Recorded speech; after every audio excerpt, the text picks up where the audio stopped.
June 20th Boone County Board meeting to order at 6:32 p.m. We'll start with Pledge of Allegiance and then invocation from Ms. Gieske. I pledge allegiance to the flag of the United States of America and to the republic for which it stands, one nation, under God, indivisible, with liberty and justice for all. Lord, please guide us to use the strength and wisdom that you have granted each of us so that we may pursue and make wise decisions in your name and with your grace for the sake of all those we serve, but most importantly you. In your name we pray. Amen.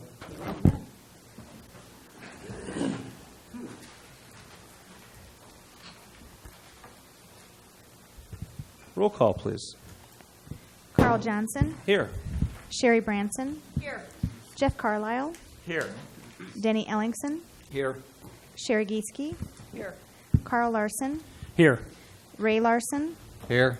Jessica Muehlner. Here. Marshall Newhouse. Here. Bernard O'Malley. Here. Brad Stark. Here. Kathy Ward. Here. I would accept a motion to approve the agenda.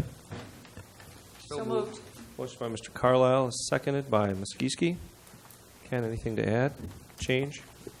We do have an executive session at the end of the meeting.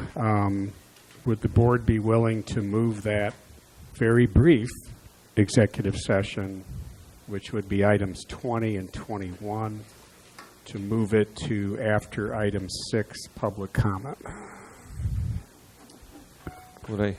Any objections to that? Motion by Mr. Newhouse, seconded by Mr. Ellingson. All in favor say aye. Aye. Opposed? Amendment carries. All in favor of the agenda as amended say aye. Aye. Opposed? Motion carries. So this is exempt. All right. I accept a motion to approve the minutes from May 16th board meeting. So moved. Motion Second. by Ms. Gieske, seconded by Mr. Carl Larson. Any discussion? All in favor say aye. Aye. Opposed? Motion carries. Agenda, we have minutes. We have no appointments at this point. We are still in need of people to apply for ZBA.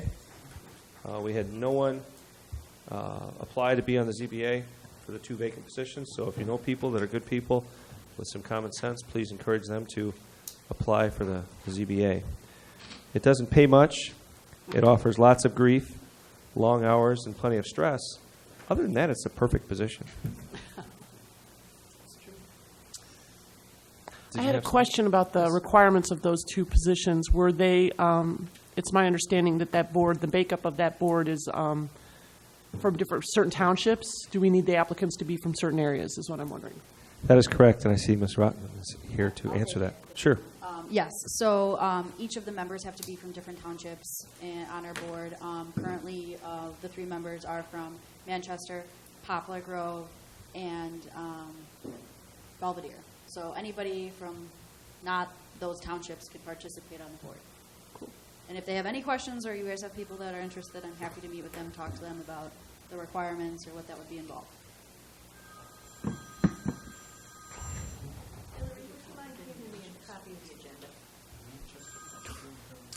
Next up, public comments.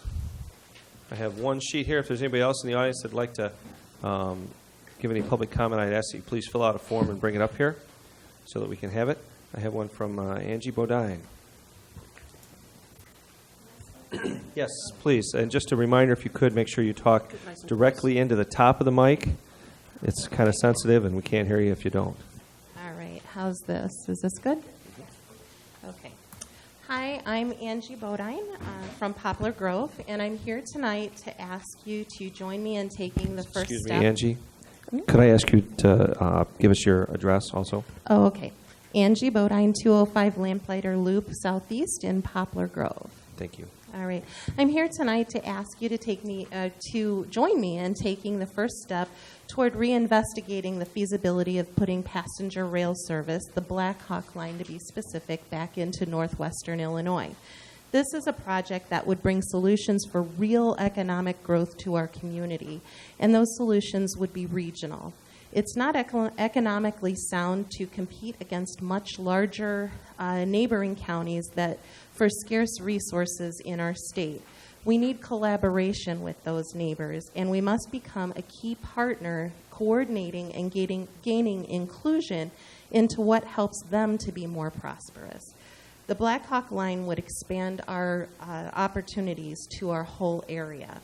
As the world becomes smaller, as you have probably heard the saying, opportunities become bigger. To put it succinctly, we have to work together with our neighboring communities, not compete with them.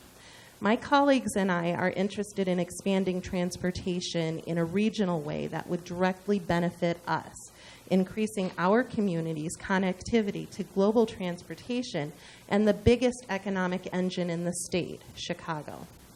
By adding another mode of transportation, a major mode, we can tap into resources from economic powerhouse communities beyond our immediate neighbors and allow dollars from those communities to flow into our regions, because not only would we have easier access to them and their amenities, they would also have access to ours.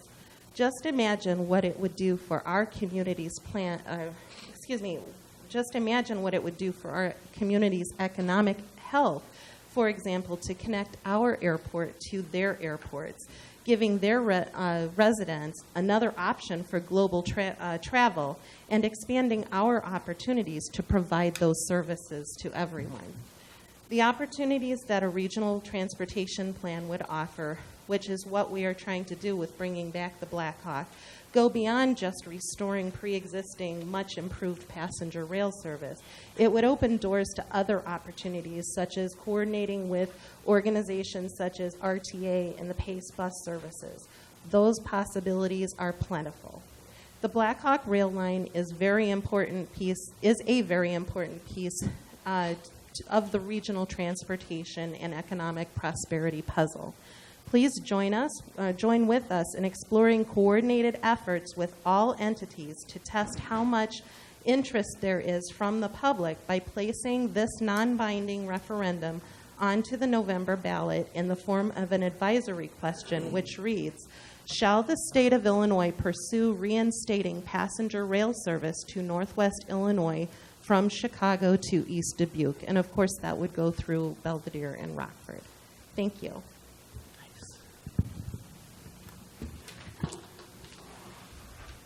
Next up, I would accept a motion to go into executive session. So moved. Motion by Mr. Stark, seconded by Ms. Gieske. Any discussion? For the purpose of Ken? Personnel and litigation. Personnel and litigation. Any discussion? Roll call, please. Sherry Branson. Yes. Jeff Carlisle. Yes. Denny Ellingson. Yes. Sherry Gieske. Yes. Carl Larson. Yes. Ray Larson. Aye. Jessica Muehlner. Yes. Marshall Newhouse. Yes. Bernard O'Malley. Yes. Brad Stark. Yes. Kathy Ward. Yes. Carl Johnson. Yes. Motion carries. We are in executive session. Looking for the red and green lights. You know what we have all the time. Thumbs up. Did we? We're good? All right, perfect. All right, so we're back in open session. I would ask for a motion to approve a workers' compensation settlement. So moved. Second. Motion by Mr. Newhouse, second by Ms. Gieske. Any discussion? Roll call, please. Jeff Carlisle. Yes. Denny Ellingson. Yes. Sherry Gieske. Yes. Carl Larson. Yes. Ray Larson. Aye. Jessica Muehlner. Yes. Marshall Newhouse. Yes. Bernard O'Malley. Yes. Brad Stark. No. Kathy Ward. Yes. Carl Johnson. Yes. Sherry Branson. Yes. Motion carries. I would accept a motion to approve the employment offer to the Supervisor of Assessments position for Marty Kinzel. So moved. Motion by Ms. Gieske, seconded by Mr. Carlisle. Discussion. Roll call, please. Denny Ellingson. Yes. Sherry Gieske. Yes. Carl Larson. Yes. Ray Larson. Aye. Jessica Muehlner. Abstain. Marshall Newhouse. Yes. Bernard O'Malley. Yes. Brad Stark. Yes. Kathy Ward. Yes. Carl Johnson. Yes. Sherry Branson. Yes. Jeff Carlisle. Yes. Motion carries. I see Mr. Kinzel is in our audience. Would you care to come up? I guess introduce yourself a little bit to the board here in the audience, and if you got a couple words you want to say, or maybe we'll grill you with some questions. Ask you some questions. Gotta talk right into it. Hi, my name is Marty Kinzel, and I just want to thank the board for their consideration and taking their time and the generous offer for me to come on board as the supervisor of assessment. Very, very excited about this opportunity, and I just can't thank you guys enough. I think it's a very wonderful opportunity, and hope to grow and work with the citizens and with the different departments within the county, and just continue moving forward. If there's any questions. Any questions for Mr. Kinzel from the board? Thank you very much for coming. Thank you. All right. Thank You you. can leave it on, just set it right here. Thank you. Thank you. It looks, so after 21.2, we get to adjourn the meeting, it says. The sheriff's getting too excited by that. Next up, Council on Aging. Thank you. We had a meeting Monday afternoon, and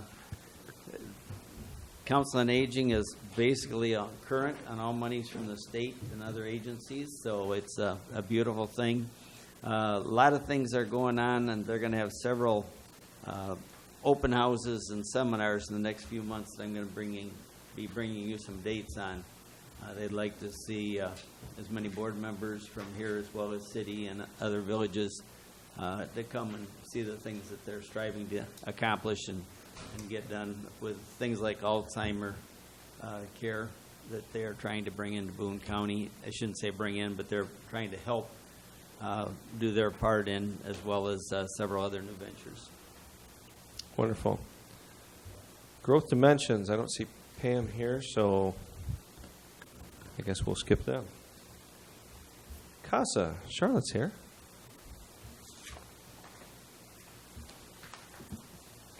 All right. So no new child cases, and we have not closed any cases, so our numbers are, I believe, the same as the past couple of months. We are serving 42 children right now. We have had 6 new cases this year, and we have 22 advocates with 20 of them having cases. We do have some fundraising events coming up. We have a Culver's fundraiser next Tuesday from 5 to 8. They are donating 10% of sales during that time, so if you are so inclined to eat at Culver's next week Tuesday, that would be great. I've also attached a couple of sheets for our Cars and Coffee for CASA event, which is August 25th. We're seeking donations, and registration for the event is also open, so I've attached those 2 sheets for you guys. And, of course, we are getting ready for our Celebrity Roast, which is September 13th. Sponsorship information has gone out, and we are collecting that and donations. We're also getting ready to start collecting raffle items for our silent auction. And then our 50/50 raffle, which the winner is drawn at the Celebrity Roast, those tickets go on sale July 1st. Any questions for Charlotte? Thank you very much. Thank you. Thanks, Charlotte. Board of Health. Amanda is not with us tonight, but Ms. Branson is stepping in, the designated hitter. Yes, Amanda sent me an email this morning and asked me to go over some things for you, or with you, for her. She asked that I remind everybody that as we work toward national accreditation, we have 12 domains that we have to achieve competency in, and each month we do a domain highlight. She also wanted me to pass on to you that they're doing another round of Narcan training, and that next round will be on July 31st at 3 o'clock here at the Health Department. And as for the domain handout, Amanda Meal and Lyndon Schuyler were asked to once again present their workshop on being a teaching health department at the Public Health Workforce Development Forum on May 2nd or 3rd and 3rd in Springfield. And they have a farmer's market that will be, and wellness fair that's on July 17th here in the parking lot. The farmer's market is from 9 to 3, and the wellness fair is from 10 to 2. I left the handouts on your desk here. As for the domain highlight, students, she's worked really hard at bringing in internships or interns to work within the health department so they get some experience. We work as a teaching hospital, and it helps to provide the market with more people to work at in the health field, you know. Some of the areas that they study within the health department is environmental health, communicable diseases and outbreak investigation, maternal child health, media and marketing, policy and advocacy, healthcare administration, and health education and outreach. Each intern completes a one-semester rotation, and some of the work that they have done on our behalf has included our customer satisfaction survey, which gave us our first ever customer data regarding day-to-day operations and customer client needs. Other work that they are completed is, or will be completing, is the farmer's market with community disease assessment for public health emergency response, or CASPER, the writing of several health department policies and sections of our new strategic plan. Students from NIU facilitated the local public health systems assessment and forces of change assessment for their MAP process. Summer interns are designated to work on the Boone County's first food security plan, development of a Boone County Healthy Work Collaborative and Action Plan for Social Change in partnership with the University of Illinois Chicago Center for Healthy Work, West Nile virus, mosquito trapping and testing, and quality improvement projects for communicable disease and tuberculosis programs. And once again, they've been recognized for statewide for being a teaching health department. Thank you very much. Any questions? Thank you. Next up, RPC Regional Planning Council. The only thing going on there with R1 is we approved a land bank, which will allow, it's federal monies, I believe, federal and maybe some state money.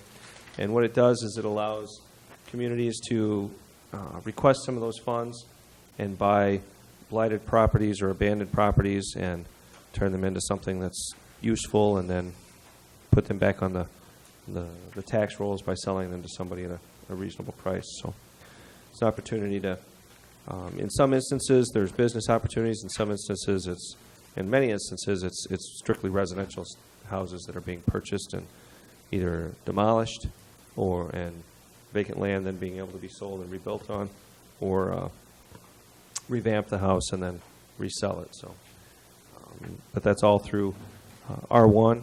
If we have those scenarios, whether it's ourselves as the county or Belvidere or one of our local communities, we can request those funds. So that's all that's really going on there right now. Anything else? Ken, anything from you? Okay. Next up, I accept a motion for the general consent agenda. So moved. Motion by Mr. Newhouse, seconded by Mr. O'Malley. Any discussion? All in favor say aye. Aye. Opposed?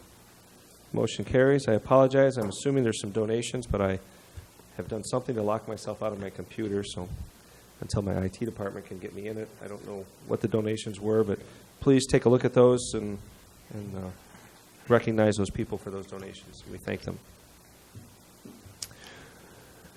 Next up, standing committees, PZB. Thank Mr. you. Ellingson. We start with 9.1, which is a motion to approve ordinance 18-16, case number 8-2018, Rowinski.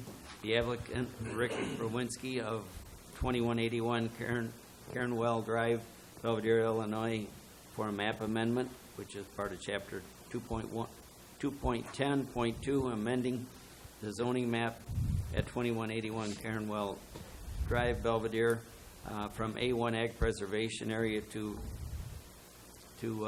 RE Ex-Urban Residential on 2.8 acres of the 4.13 acre parcel in unincorporated Belvidere Township in Boone County, Illinois.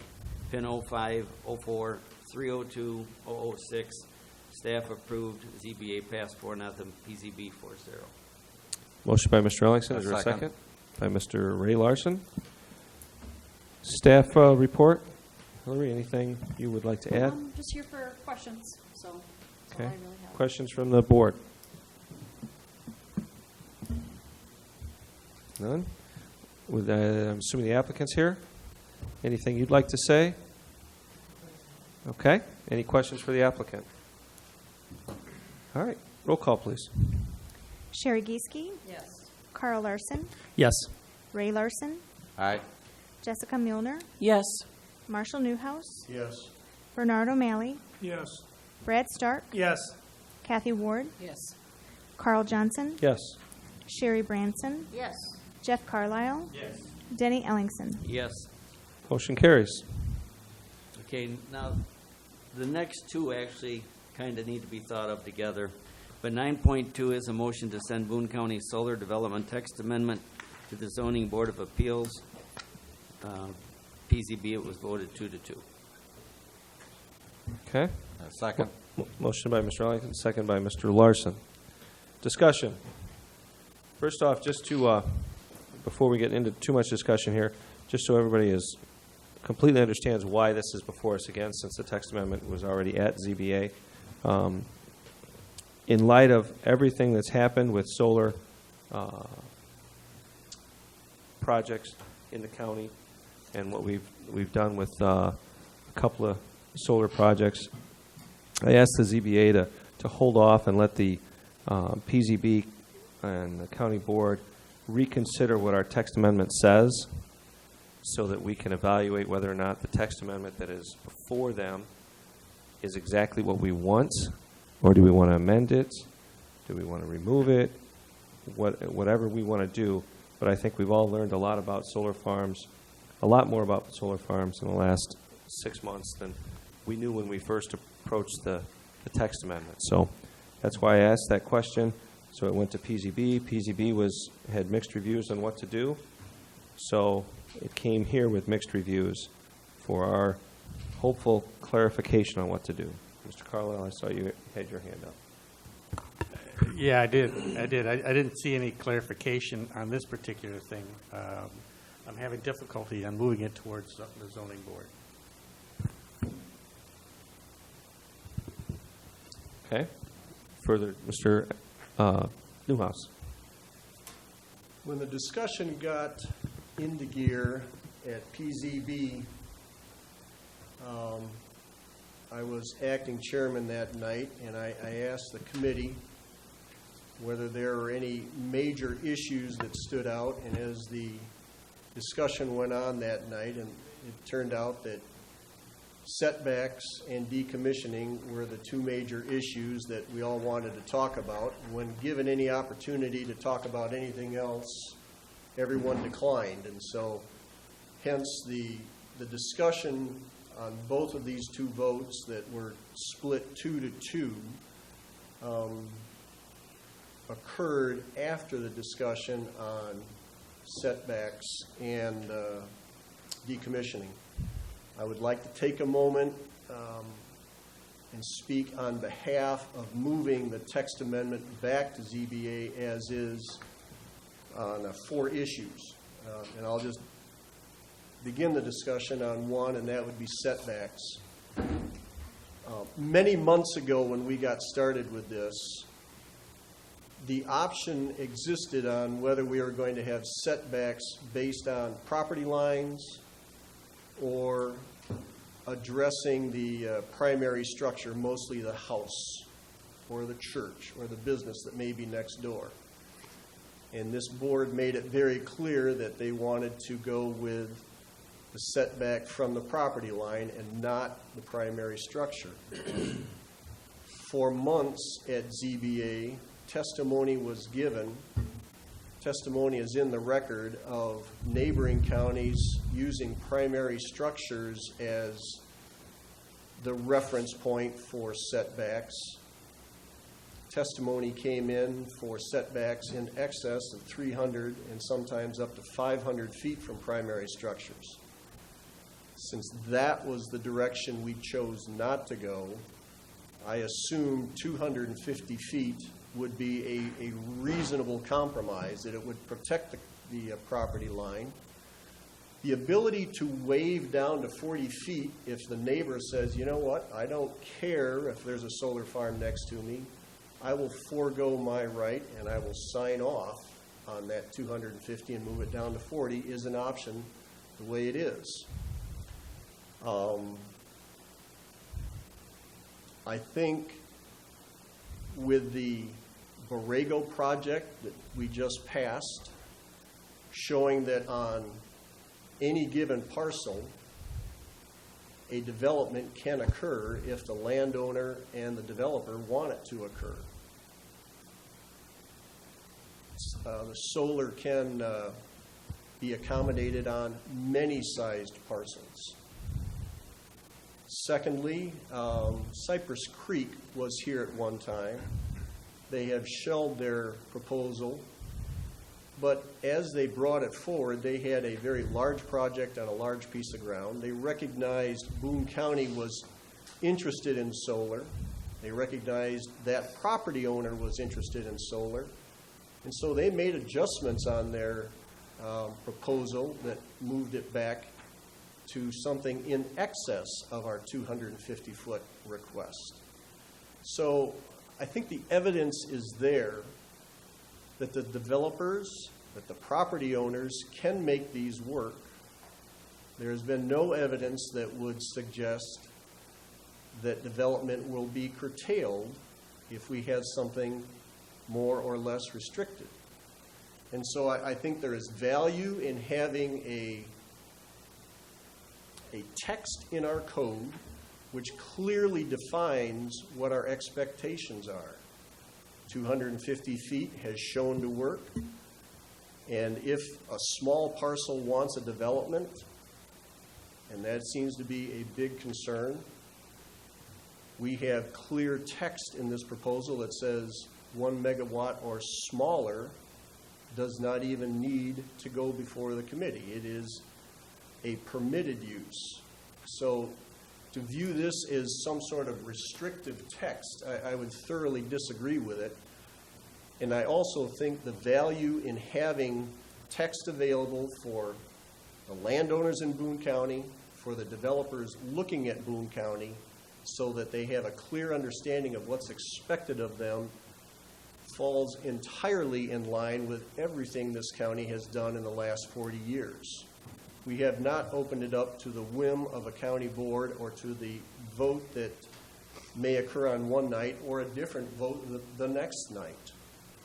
There is value in having the basics in the text so that everyone understands what's going on. So I would lobby heavily that this is something that we should pursue and send back to ZBA. Mr. Ellingson, did you have something? I do, but I don't care where you wanted to go next. But since you gave me the table, my thought is that it never should have been brought out of the ZBA. Once it is put there by the county board, and the ZBA starts taking testimony, they need to work and act off of that testimony. And to have us ask them to do anything else, I think is totally wrong and out of the character of what this county board has done in the past. I think we should send it back to them. We should let them do their work and make the guidelines as they see are fit for several of the reasons that Mr. Newhouse just gave you. Just to be clear, this has not been removed from the ZBA and taken from the ZBA. All the ZBA did was not take action and take a vote on it at their last meeting. It's still before them. I asked them to hold off on their decision until after this board meeting so that we could confirm that that was still the feeling of this body, that the text amendments stand the way it is. So it's still before them and will appear before them at their next meeting to make a decision unless we alter it or remove it or whatever. If we do nothing, it will stand before them the way it is currently. Ms. Miller. I would respectfully disagree with both of you. I think that there was more to it than the setbacks and the decommissioning. When we were looking at different projects that were being discussed by people in the audience and community members that had come forward because they were discussing the potential for solar in their neighborhoods and on their properties and on their neighbors' properties, there were a lot of different circumstances out there that were not going to neatly fall into that zoning ordinance as we were starting to lay it out, because as we learned more, there were a lot of circumstances that would restrict.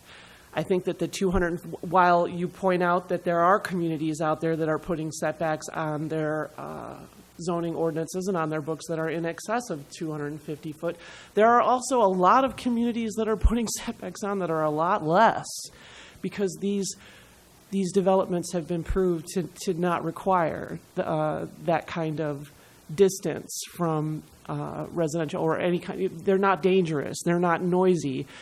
Over and over and over again, we hear people say that they drive right by them and they don't know they're there. I spent the day with Mark Armstrong, the supervisor of assessments of Kane County, and we were discussing the LaSalle County installation that covers 80 acres.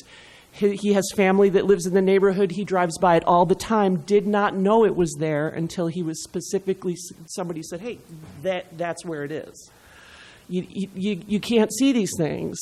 There isn't evidence to support the 250-foot setbacks. And in addition to the setbacks and decommissioning, I think that there are different situations where screening and the types of screening and vegetation and fencing that will be necessary in some sites, but not necessary in others. So trying to write all this into our code, I think, is restrictive. And as to whether that chases off or is not accommodating to developers, I haven't seen Cypress Creek at a meeting in a long time. I don't know that they still feel as though we are accommodating them. Am I wrong about this? I think that I am in favor of withdrawing our text amendment from ZBA and withdrawing the text amendment and allowing the special use process to govern where this goes. And I think how we are perceived by developers will be, the proof will be in the pudding. They will see what we do, and that will pave the path forward. Ms. Branson? I was reading through the packet of stuff last night, and I discovered that for some reason there was an error made in my packet, and I did not get the same solar information that most of you have. I don't know what happened, because I logged out and logged back in several times, and I could not get anything complete from this. So for that reason, I will be abstaining from this vote for 9-2 and 9-3 tonight anyway. Mr. Larson? I'm in favor of having a solar ordinance.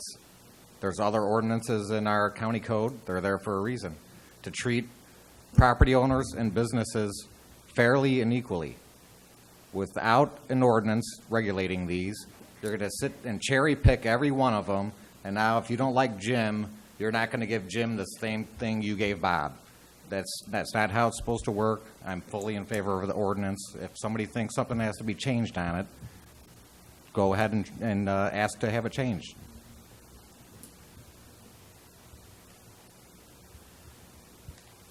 Any further discussion? Ms. Kieske? I guess I just want a clarification. It seems a few meetings ago we were talking about the process and how it sequences.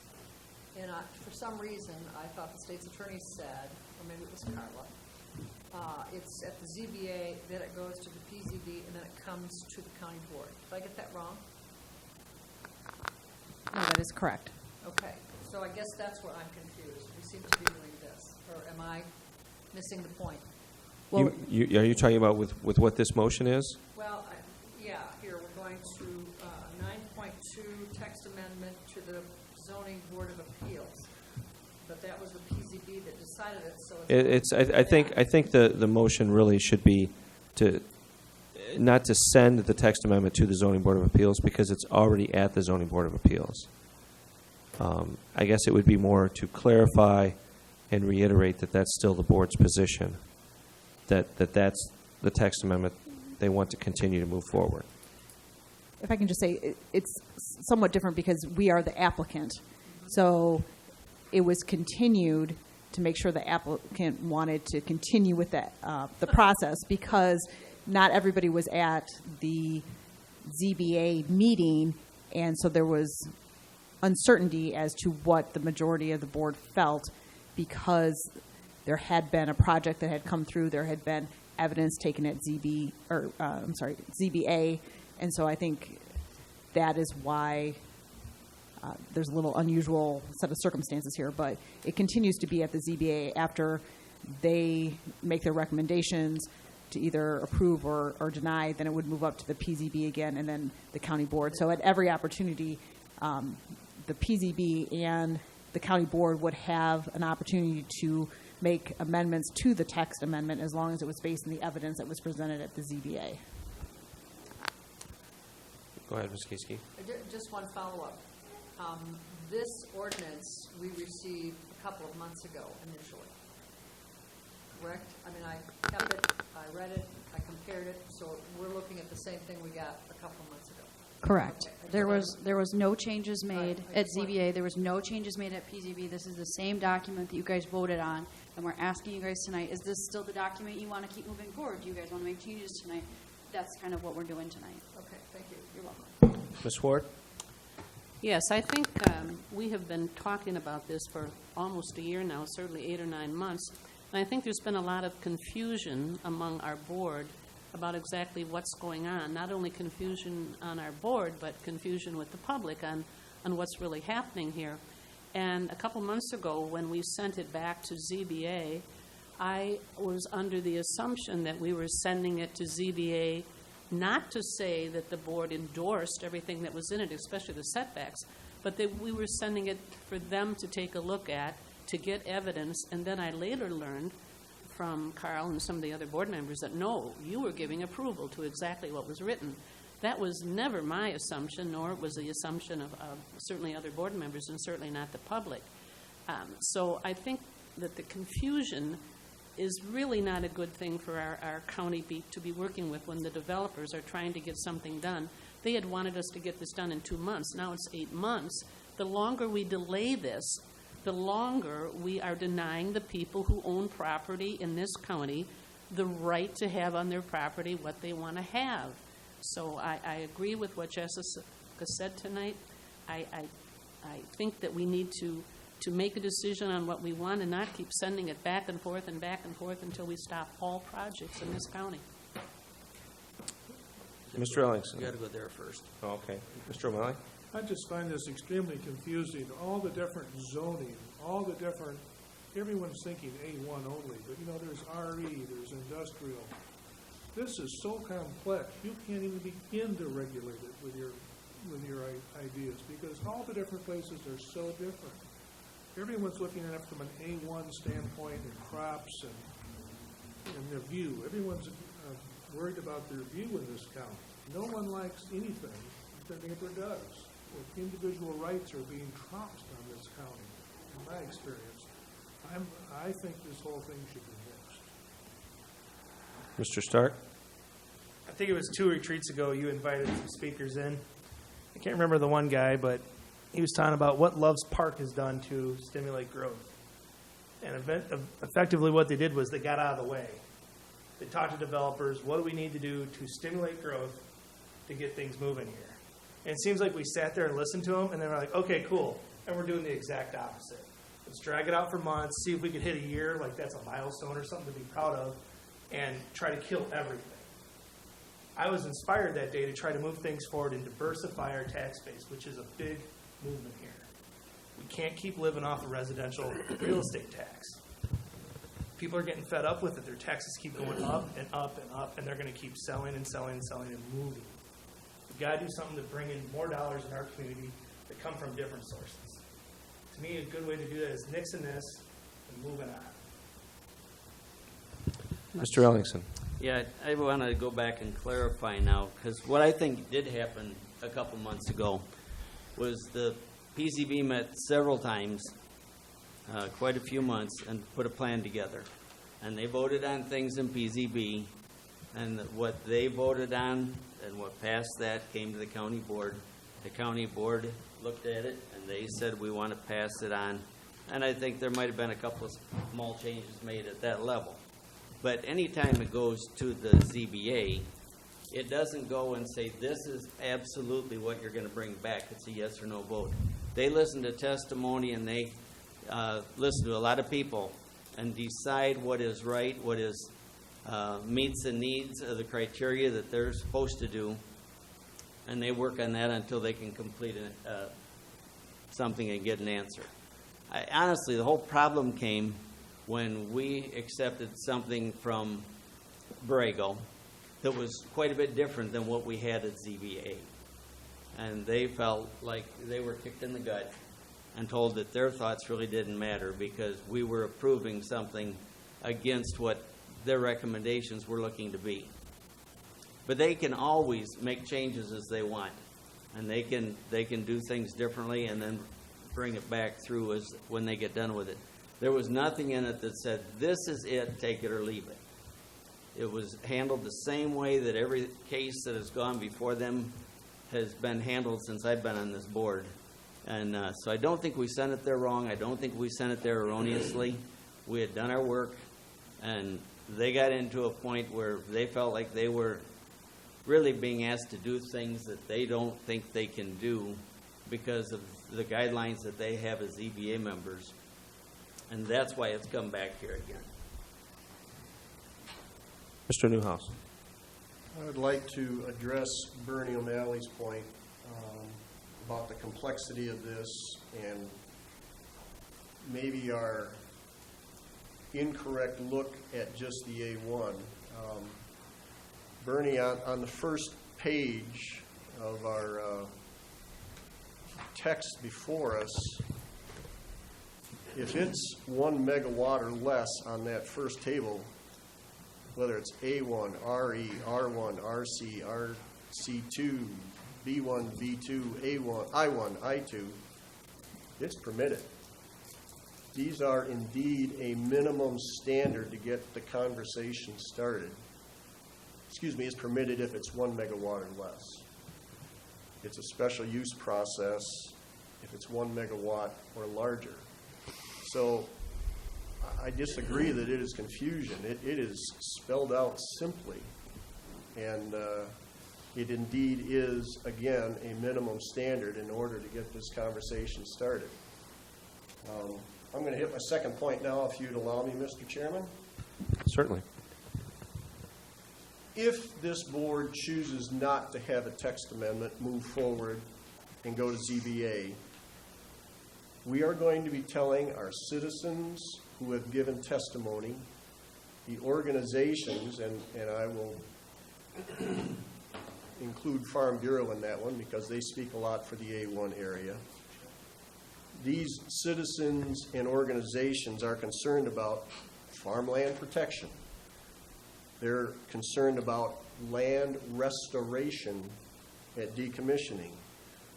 They're concerned about the impact on communities and, as Bernie said, the view shed for residents. Now, if we don't have a text amendment, what we would be missing is text that would explain who we are and what we want. And so anytime an applicant comes forward, citizens and organizations are going to be asked to come back to ZBA for the finding of fact time and time again, restating the same item time and time again, prolonging this process. It is of most importance to have clear text so that a standard can be set and people can know where we are. Now, whether it is intended or unintended, the consequence will be declining public participation and a very discouraging message as to how we value the ZBA, their work, and the finding of fact that comes forward.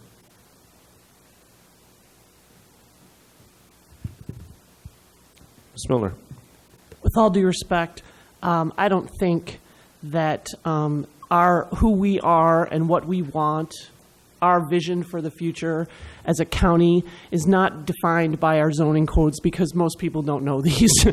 And as far as the declining faith in public participation or the ZBA, you and I are the only board members that were regularly at those ZBA meetings. So I know it's not like it was a uniformly participated in. It was not a process that we were all there weighing in on. That's part of the problem with the process of the zone of this text amendment. We were the applicants, but we were not all there. That's another, I think it's a big problem with the outcome. And as far as the process of the Zoning Board of Appeals, to address what Denny said about how the process has always occurred in this way, and they're fact-finding and taking testimony. I listened to hours of testimony, and easily half of it was not based in fact at all.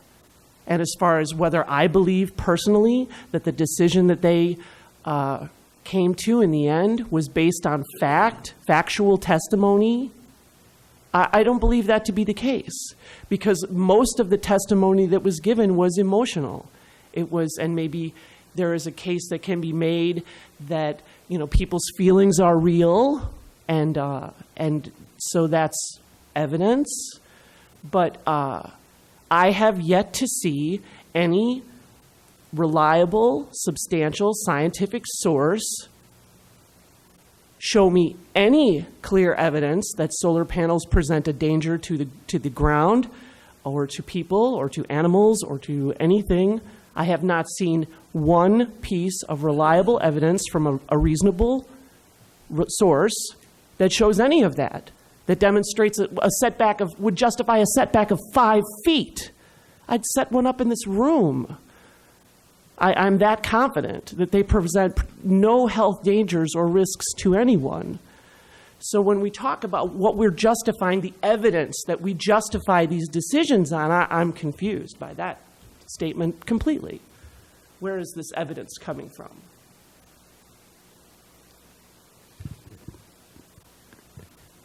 Mr. Newhouse. I will take a couple comments there. For any industry, for any business, any retail, commercial, for anyone looking to build a house in our county, there is a multitude of materials that tell who our county is. The zoning code is one of those. What our requirements are, what our expectations are, and they let people know in advance what can be expected of them. And as the special use process moves forward and the agreements are made in that special use process, you can more perfectly fine-tune what you want. So I would disagree that who we are and what we are cannot be seen, because it can be seen, and people do look at that when they are looking our county over. I think it's important that we allow people that first look by having clear text in as many things as possible. And that has been the choice that we've had consistently over the years, and I would ask that we not move from that. Mr. Stark. I keep hearing the word confusion a lot tonight, which hurts me a lot just because we've talked about this so much. So I hope to air out a little confusion in the fact that whether or not we move forward with the text amendment, any project that has come forward is still going to have to go through special use, regardless. So for those that are confused, no matter what, it still has to go through special use. And there's still going to be findings of fact, evidence presented to ZBA, regardless. Either way. So I don't want anybody here thinking that that's all getting bypassed by not having an ordinance, because it's not. It's still going to be looked at as a case-by-case basis. It's not like we're sweeping something under the rug or just walking away from it and just going to let this happen. It's still going to come to special use. People are still going to come present evidence. People that really don't want something in the neighborhood are going to go scrape something up off the internet and bring it here as evidence. But It's gonna happen.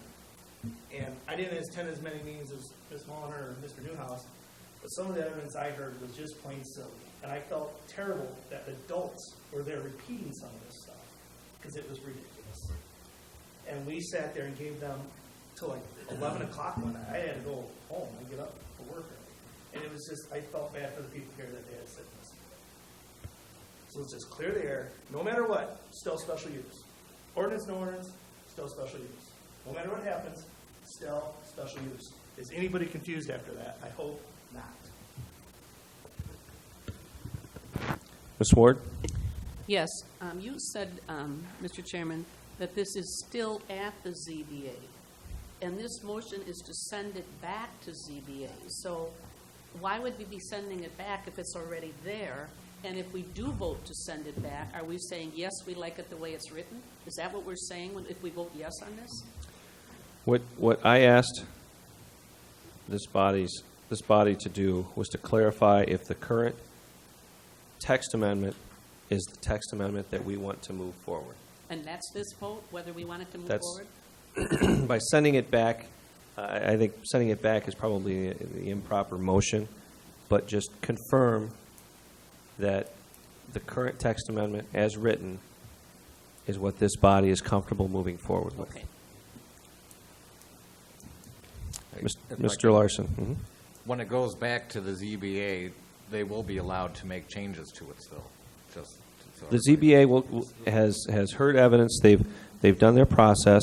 They were, I think, potentially ready for a vote the other night, and I asked that they delay their vote on how they were going to respond and any additions or anything that they had, so that this body, in light of all the evidence we've seen over the last 6 or 8 months, could evaluate and make sure that this text amendment is how we wanted it to go forward. That was the purpose of asking them to delay their vote. And I would assume at their next meeting they will be prepared to vote. Mr. Rawlings. Yeah, I just wanted to go back on, what the problems are with the ZBA. And I hear a comment that they do things that are silly, and we don't like what's presented there. And I understand that. There's some of it I don't like either. But their guidelines that the ZBA has to abide by and things that they need to do according to guidelines is how those meetings are run and what kind of testimony they take and what they don't take. If you've got a problem with that, we need to go back and we need to change some of those guidelines. But I don't think in the middle of a case you say, well, I don't like what they're doing, so I just want to throw it out and let's start over. I think we need to follow through and do this as protocol has brought it to be done before, which means to send it back and have the ZBA finish their job and then bring it back forward to us. And if we want to change the way the ZBA is run down the road, let's get back to work and try and fix those problems if we think they're there. But we're talking apples and oranges, as it sounds to me. I think we just need to get this motion back and let the ZBA do their job and not put any restraints on them on how they do it. Ms. Milner. If the process isn't working, I think keep continuing to move forward with it, I find that distasteful. If we follow through with 9.3 and make a motion to withdraw the text amendment and move forward with solar development and any other projects that are on the wire, and look at these, consider them each as a special use as we have the ones that are already moving forward. I don't see where, I disagree with Mr. Larson respectfully, that there would be preferential treatment or there would be some kind of confusion over, I think I trust the people on this board to remain consistent and to be fair about each site and look at what each site would need. I think that's reasonable to expect the board would do their best to look at each site. And if we're moving forward, if we decide later that we do need a text amendment, we can move forward with it at a later time. I'm fully in support of withdrawing our text amendment from ZBA. Before you jump in, Ms. Scanlon, I'm going to ask the state's attorney just to go over a little bit the special use process and the differences between projects and this, the concerns here about favoritism or things of that. I guess what I would just say is that if you have similarly situated projects, they should be treated similarly. If there are reasons to treat projects differently, such as they're in the middle of a neighborhood versus the middle of a farm field, or other such conditions, they're on a hill versus in a valley. There's already within a natural wooded screening. All those things can be taken into consideration by this board when you're making conditions. What I guess the two issues legally, I believe, that will cause some concern going forward is if you, again, treat two parcels of land that are substantially similar with very different conditions, or if you, I lost my train of thought on my second one. I guess I'll have to get back to the second one. I'm sorry, I forgot. But basically, getting substantially different circumstances to the same or similarly situated will get you into trouble.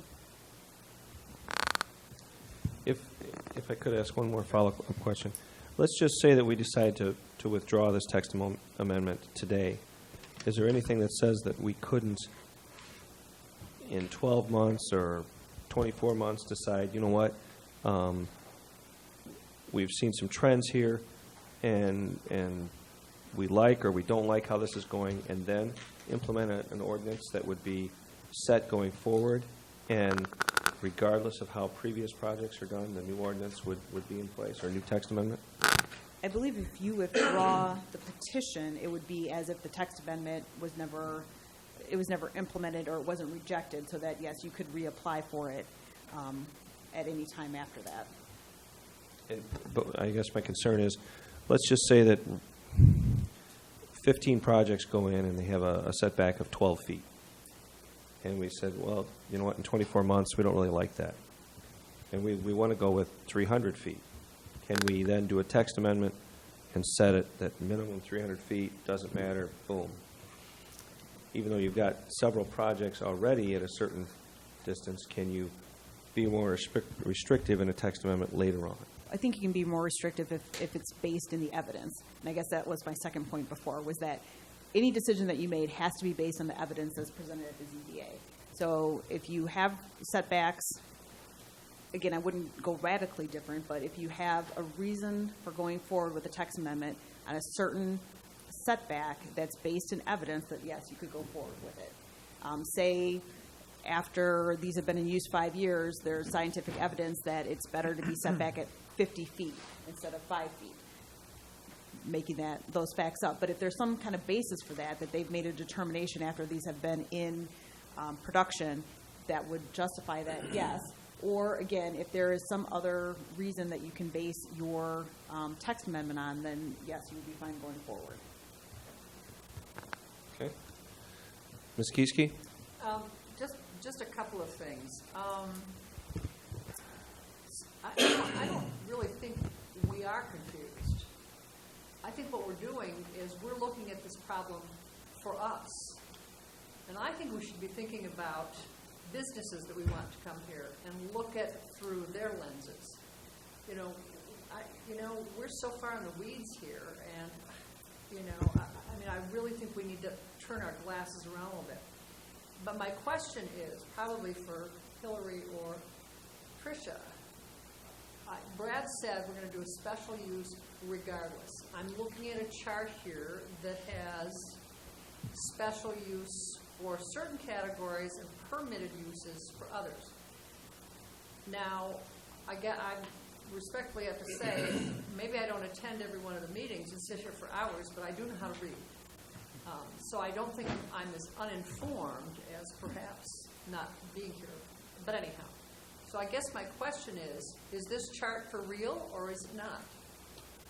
So the chart that you guys have in your document is a draft one of what the text amendment changes would be. But if you open up the zoning book right here, there is in our code that same paragraph where those two are correct. So it's energy creating facilities, 1 megawatt or less are permitted in all zoning districts, and then above it is energy creating facilities 1 megawatt or greater are a special use in all zoning categories. So that is what people have been applying for under our current ordinance. And there are other communities that had no solar in their zoning ordinances, and that's why they made the decisions that they made. But our current zoning ordinance had already laid out energy creating facilities, and in the definition said solar. So that's how people have been being able to apply as is. And essentially the task at hand is, should we put more design criteria on this specific use? We do have others that we have, specific criteria for, such as like mobile homes and quarries and adult entertainment. So if people want to do those kinds of things, there are there's a whole chapter in here about how we want those to specifically develop. So the question is, do you guys want to do that for this kind of use? That there's a special chapter that people have to review before they can apply for a solar development. May I just follow up? Okay, so this is that special chapter that you're talking about. Bingo. Okay, all right, so I'm really not confused.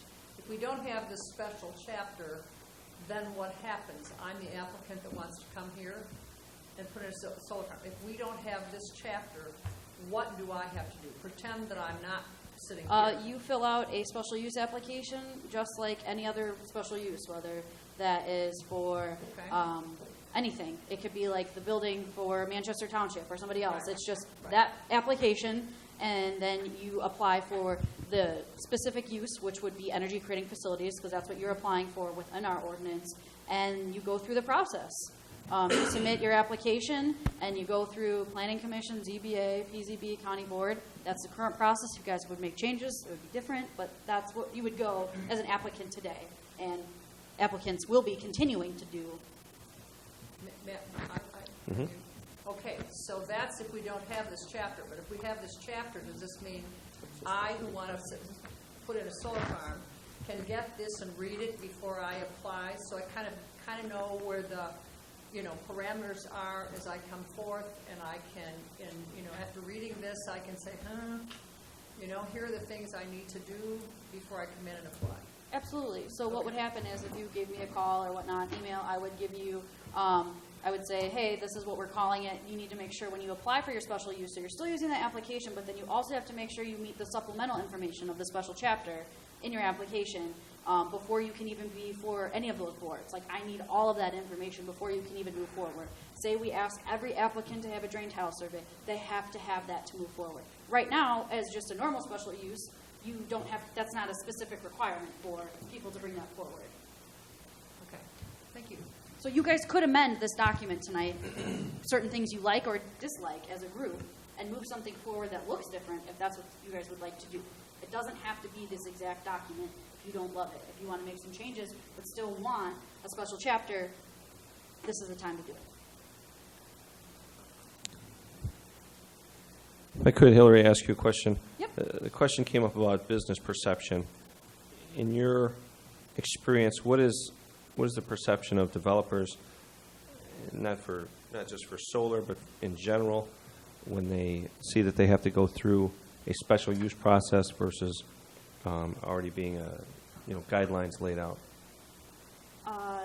I would have to say I'd have to do two different lenses just to be more specific. So I don't really get a lot of calls from developers right now that is non-related to solar. They make comments about the process being very long. That's basic. But when it comes to solar, they're trying to understand where we're at and what we're doing and how our text amendment will affect them if they want to move forward. There's some applicants that keep waiting to find out before they want to submit something. Some are just going, I'm going to go for it, and I'm going to submit regardless of what happens to the text amendment. There's a lot of questions of, should I be following the text amendment? Should I not be following the text amendment? And my honest answer is, take these things into consideration because they could become our ordinance, but they are currently not law. So you don't absolutely have to follow it verbatim. So it's confusing right now at this point. So I'll probably get a lot of emails tomorrow because everybody goes, what's going to happen? So then I would let them know what would happen moving forward. Okay. Mr. Larson. Just for Ms. Milner and someone else made a comment, We don't need an ordinance now. Maybe we might need one. We can get one in the future if we decide so. The board had already decided as a whole months and months ago to go for a solar ordinance. So I don't even know why people magically changed their mind and don't want one. Is bewildering to me. I just want to reiterate, too, is if, like Hillary said, you can make changes to this tonight.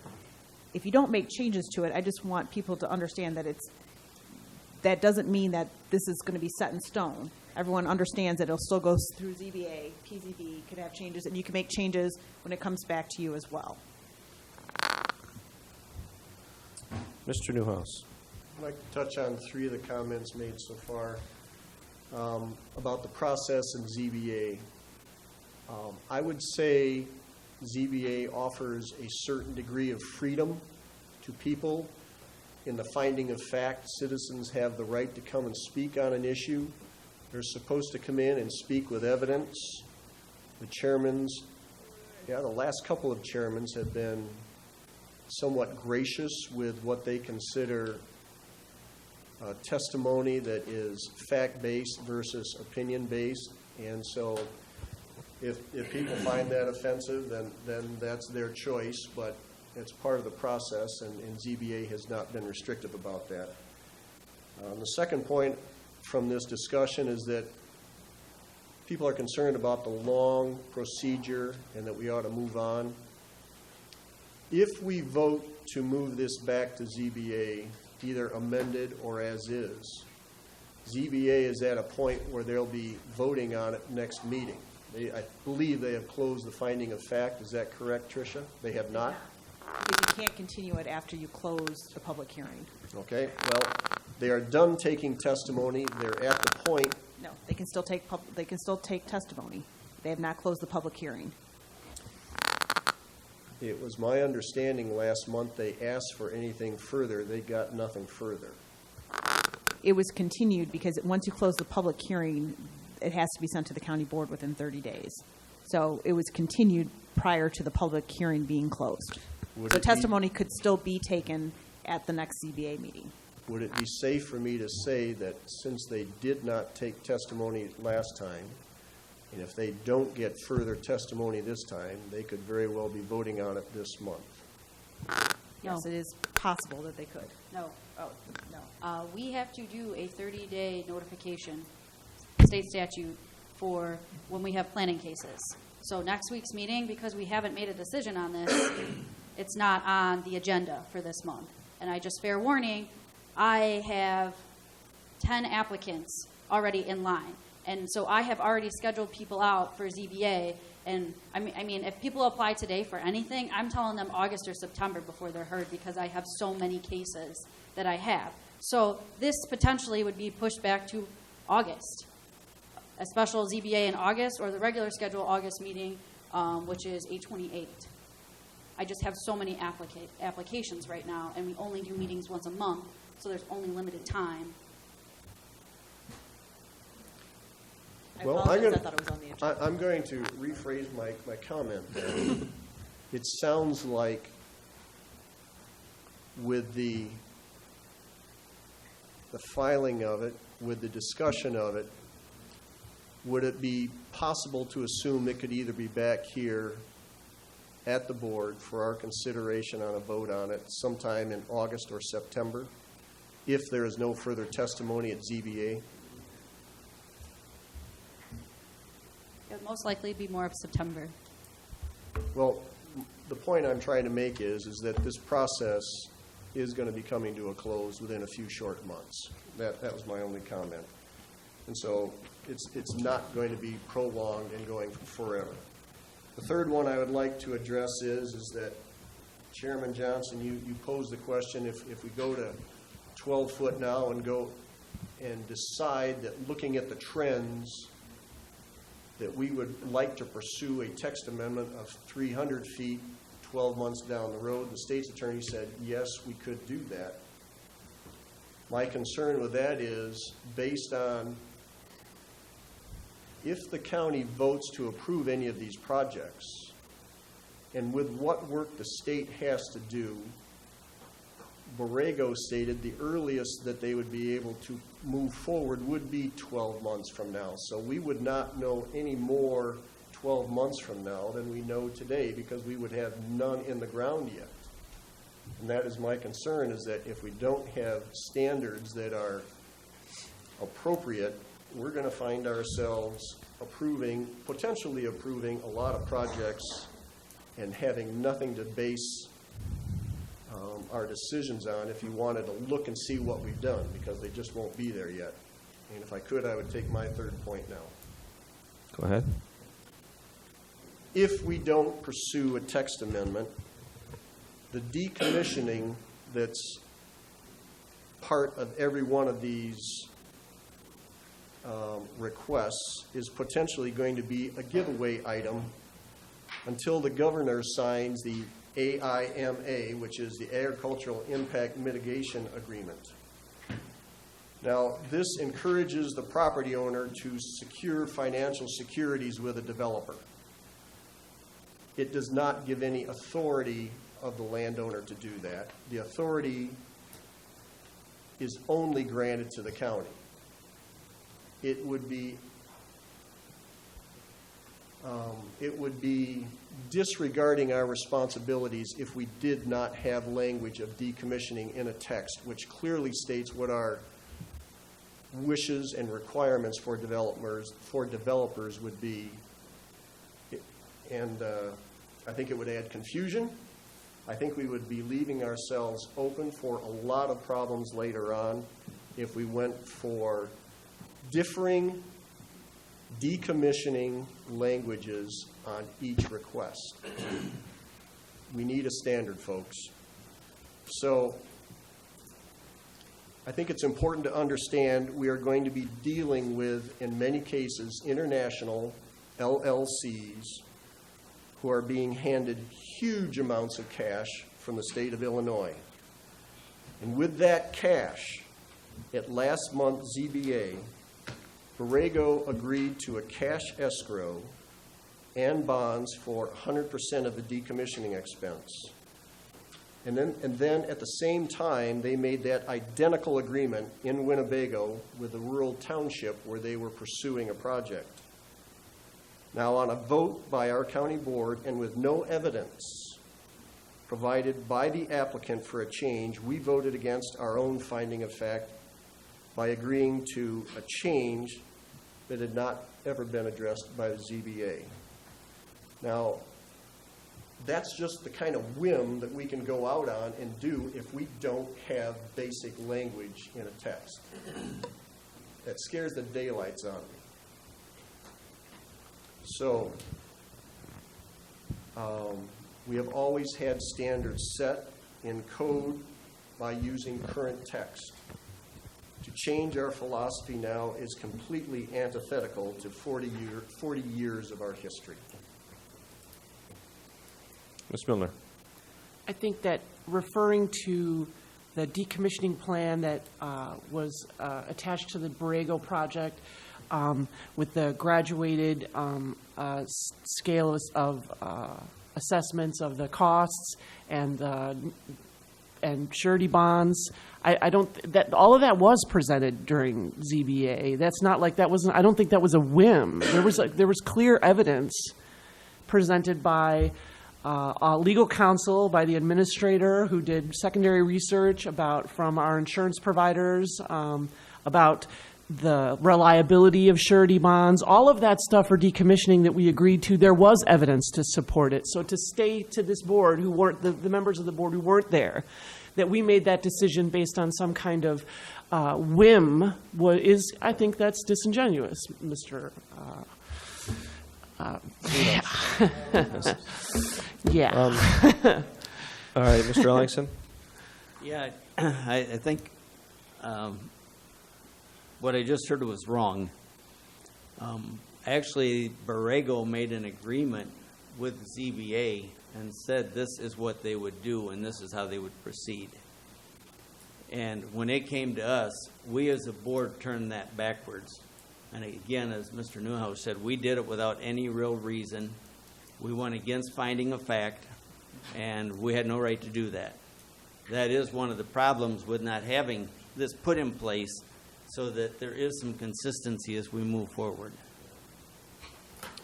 Okay, I appreciate all the discussion, but in order to try and move some things forward here, we could sit and we could talk back and forth all day long. But I've heard nobody who would like to either amend or just get rid of this particular text amendment, make any suggestions on amending it. So I'm going to make a couple of suggestions to amend it. In fairness to the point that having something on the books, some sort of clarification is helpful and gives us a basis. I would move to amend the text amendment that we've sent to the ZBA. In the setback portion, I would move to amend it from 250 feet from all property lines to 100 feet from all property lines, I should say all other property lines, with a 40-foot waiver allowed to neighboring property lines. In the decommissioning, I would move to amend it to be similar to the two previously approved projects that this board has approved, or state statute, whichever is more restrictive, which would cover what Mr. Newhouse is feeling the governor is going to sign something that's more restrictive for decommissioning. If that be the case, then we would be covered there, and we would follow the more restrictive state statute portion. So that is two motions I would make to amend this current text amendment. Is there a second? I second. Second by Mr. O'Malley. Discussion on those amendments. Mr. Newhouse. Just for clarification, if these motions to amend have a majority vote, and if this amended motion passes, we will not be voting on the next motion, or how will this work?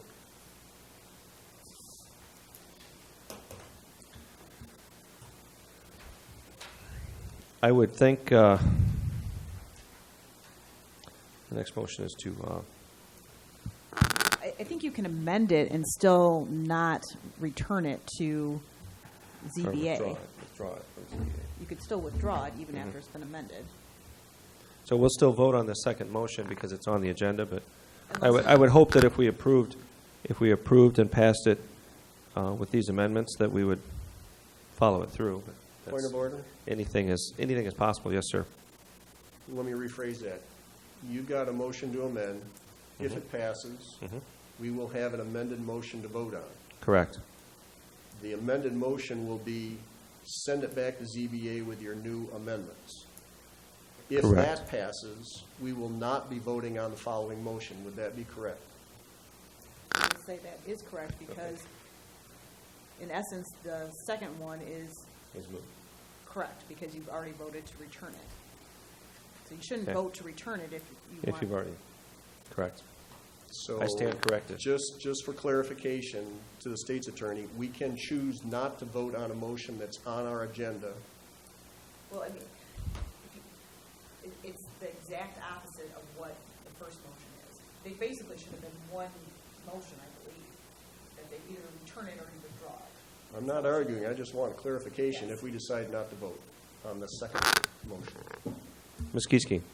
I guess my question to follow up with this, somehow amending this from number of feet, that didn't seem to be the issue here. I mean, that was one of the comments that was made, but that didn't seem to be the issue. I thought the issue was, do we want this text amendment or do we want none? This is where it was coming down. Do we or do we not? It wasn't what was in the language here, because I thought if that's going to change, that should, and we have to send it back to the ZBA, they would base it on their testimony and make the changes. So I think I think one of the issues that has come up severely has been the decommissioning and the setbacks. So those tend to be two hot button issues that kind of affect the whole packet, so to speak. And there's, I'm trying to find a way to get both sides to work here, and that Mr. Stark's correct. It's still going to have to go through part of the special use process. However, I'm also leaning towards Mr. Newhouse and Mr. Ellingson that it does make sense to have some standards in place that we can point to and say, look, these are some minimum standards you need to meet. Mr. Ottman even says that's helpful for her and for her developers so that they know what they're kind of dealing with a little bit. I think there are members on the board, including myself, that think the 250-foot setback is too restrictive. So I'm offering some sort of compromise there with this amendment. And I think the idea to scrap the whole text amendment is because nobody can seem to agree on these two major issues. So the feeling is just let it happen in the special use process as a whole. So that's what I think.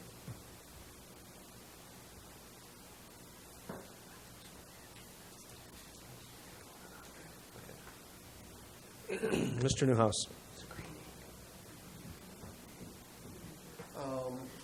Just for clarification, when we began this business of discussing solar tonight, the first person to speak was a member of the board from District 2, and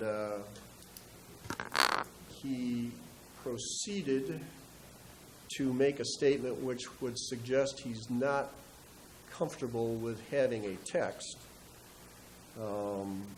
Did I hear you say, Mr. Chairman, that you are cutting the discussion off now on any further points about the value of having a text? A text amendment? Yeah.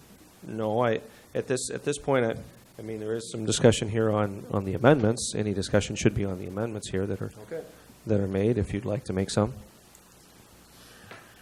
Mr. Ellingson. Yeah. I will be opposed to the amendment we're talking about here, because I think it's best, as has been said before, it goes back to the ZBA and let them do their job and let them use their findings of fact to decide where to take it. Yeah, we can make changes here and there, but each step we do, now you're going to have to actually give them time, give people time to come back and give more testimony one way or the other when we send changes back to it. I think that, again, makes it a longer process. They've been through most of that and got a lot of numbers already. I'd send it back and not try and confuse the matter more on that end. So I'll be opposed. I think, Mr. Ellingson, just for clarification for you, I'm concerned that if you would like to have some standards in a text amendment, that if we don't make some amendments to it to send back to them and adjust some of these situations, that is going to get killed. Killed where? That will withdraw the motion. Killed where? Here at this board. That's my purpose for doing this. So just understand that and consider that when you're voting, that sensing the board and what we have, it may the text amendment may be withdrawn. Mr. Newhouse. Could I ask any board member opposed to the larger setbacks to, I'd pose to anyone a question. As you look at the chart on the board behind the chairman, we have permitted uses for solar in just about every district that we have. They are permitted at 1 megawatt or less, and that is based on some of the evidence provided by some of the discussion at the developers at ZBA, somewhere between 10 and 14 acres of solar. The special use comes in on the larger developments. I do not view this as restrictive. How does one get restrictive out of it's permitted right up and down the line, 10 acres or less? That seems to be a green light for me.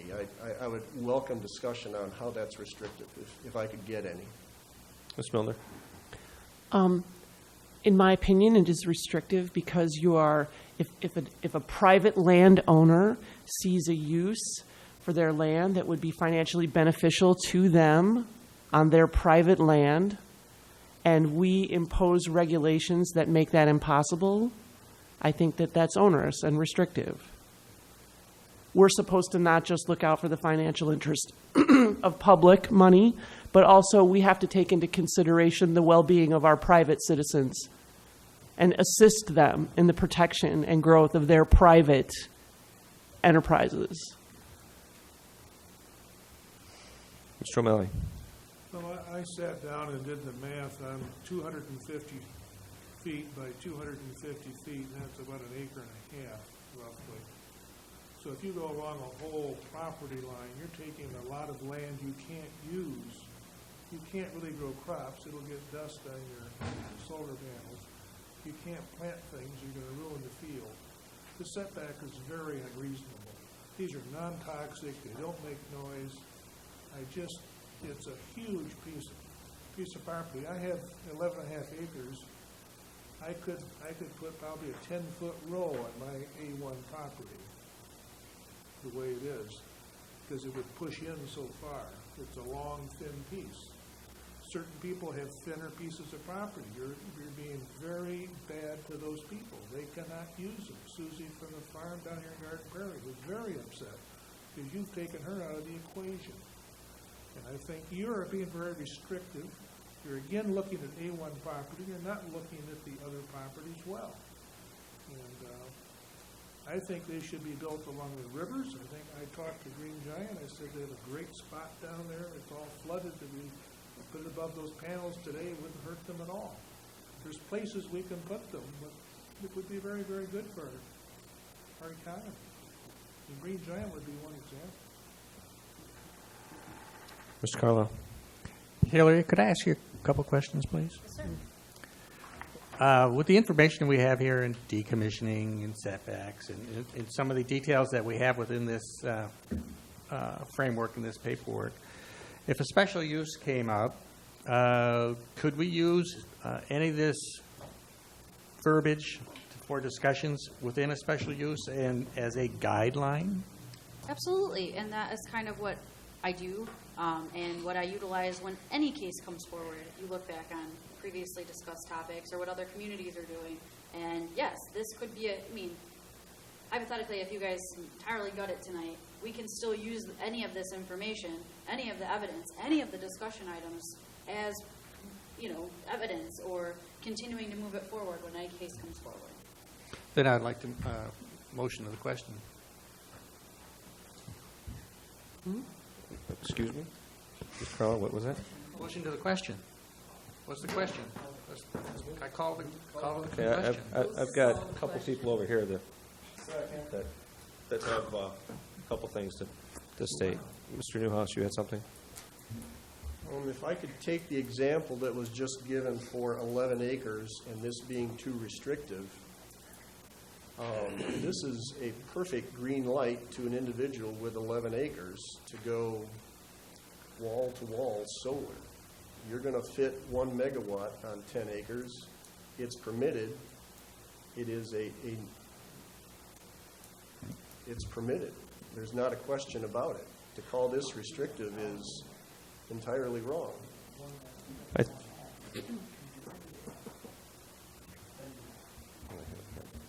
Call it here. Motion or question.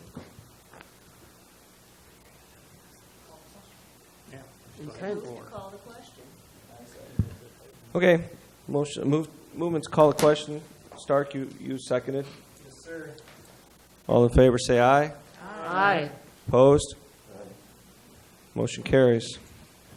The question being called is the amendment for the existing text amendment which would be setbacks, change setbacks to 100 foot with a 40-foot, 40-foot waiver. And that would be from all other property lines. There's a minimum of 75 foot on the front from the right-of-way. And also amend the decommissioning portion to be similar to our previously approved projects, or to equal what the state statute is, whichever is more restrictive. Roll call, please. Carl Larson, No. Ray Larson, Aye. Jessica Muehlner, No. Marshall Newhouse,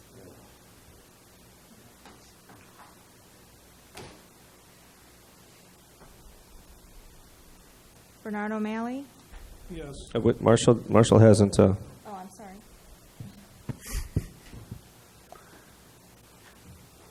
No. Bernard O'Malley, Yes.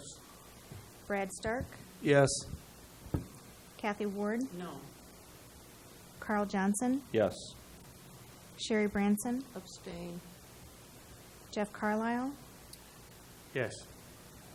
Denny Ellingson, No. Sherry Gieske, Yes. Motion carries.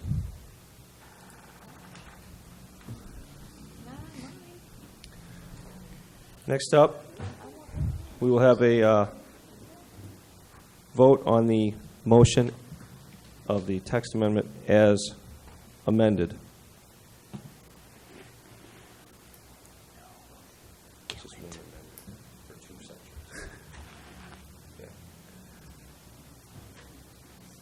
Next one is this next vote would send this text amendment to ZBA with these amendments. Mr. Newhouse. Any further discussion? Yes, sir. Final point. 6 weeks ago, a family decided to pursue a business in Boone County. It was a winery in northern Boone County,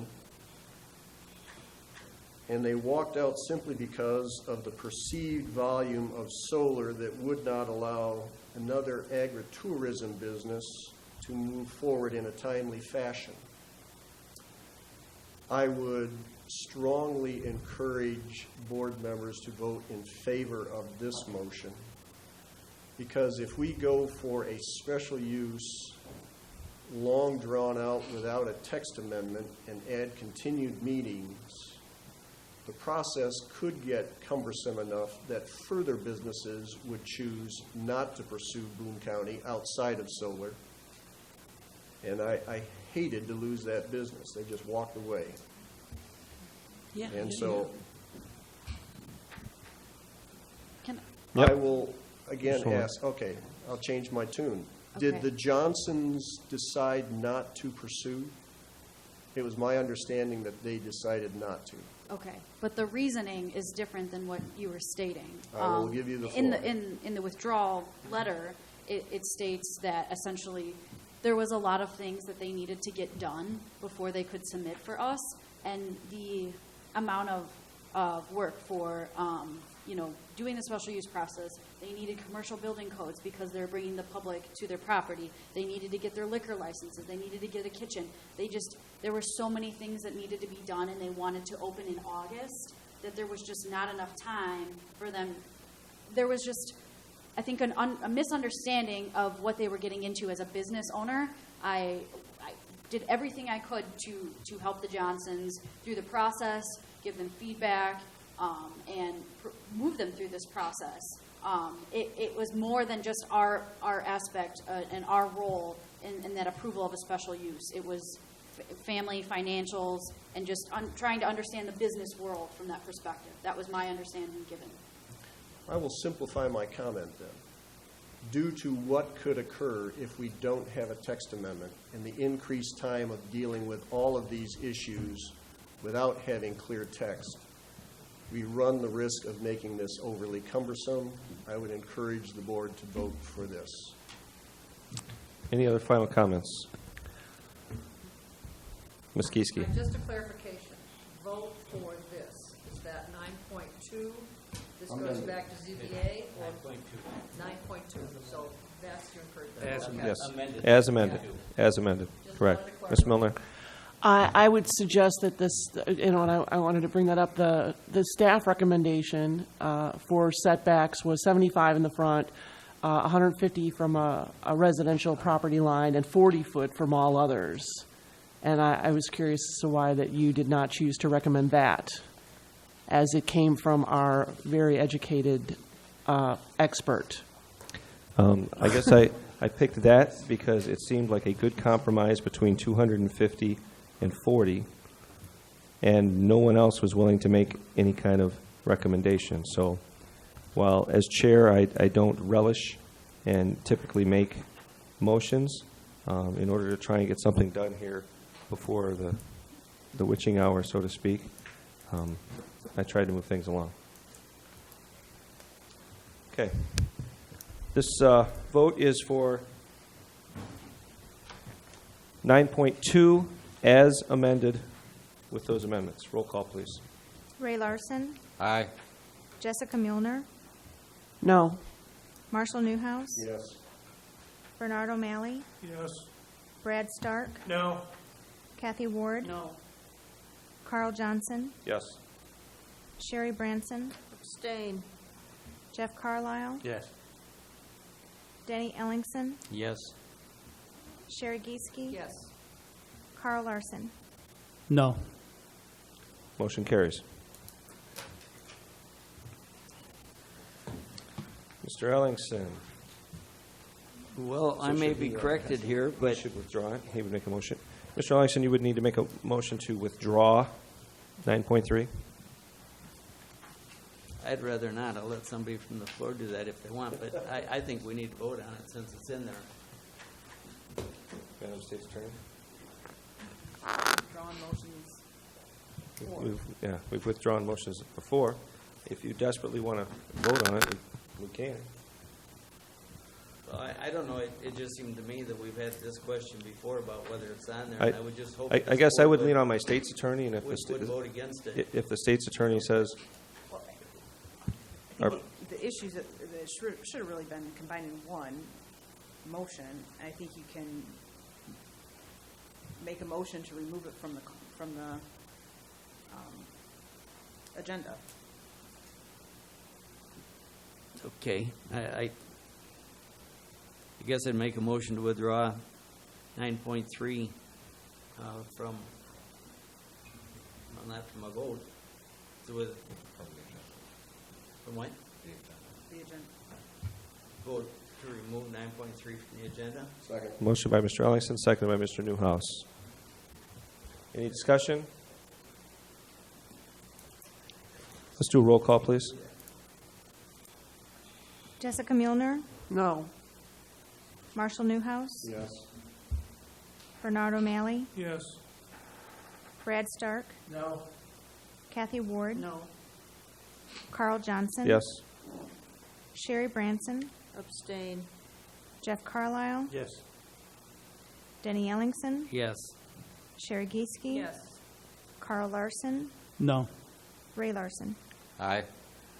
Motion carries. Mr. Ellingson, anything further? Hillary, I think, has something. Hillary. I just want to clarify that we have 1, 2, 3, 4, 5 projects in queue that are not, in line with the ordinance. So just fair warning that those, if you see those projects, they don't look like what you just asked them to look like. FYI. Okay. And then it's still, just so the board understands, the ZBA still will have this information, and this is the text amendment we're pulling forward. They can still alter, change it, do whatever they so desire with it.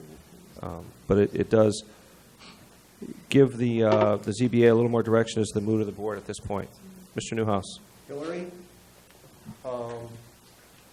given the time frame that you suggested, September at the earliest, this would be back here at the board, how many of those 5 projects will be moving forward before we have a chance to vote on what we just sent back to ZBA?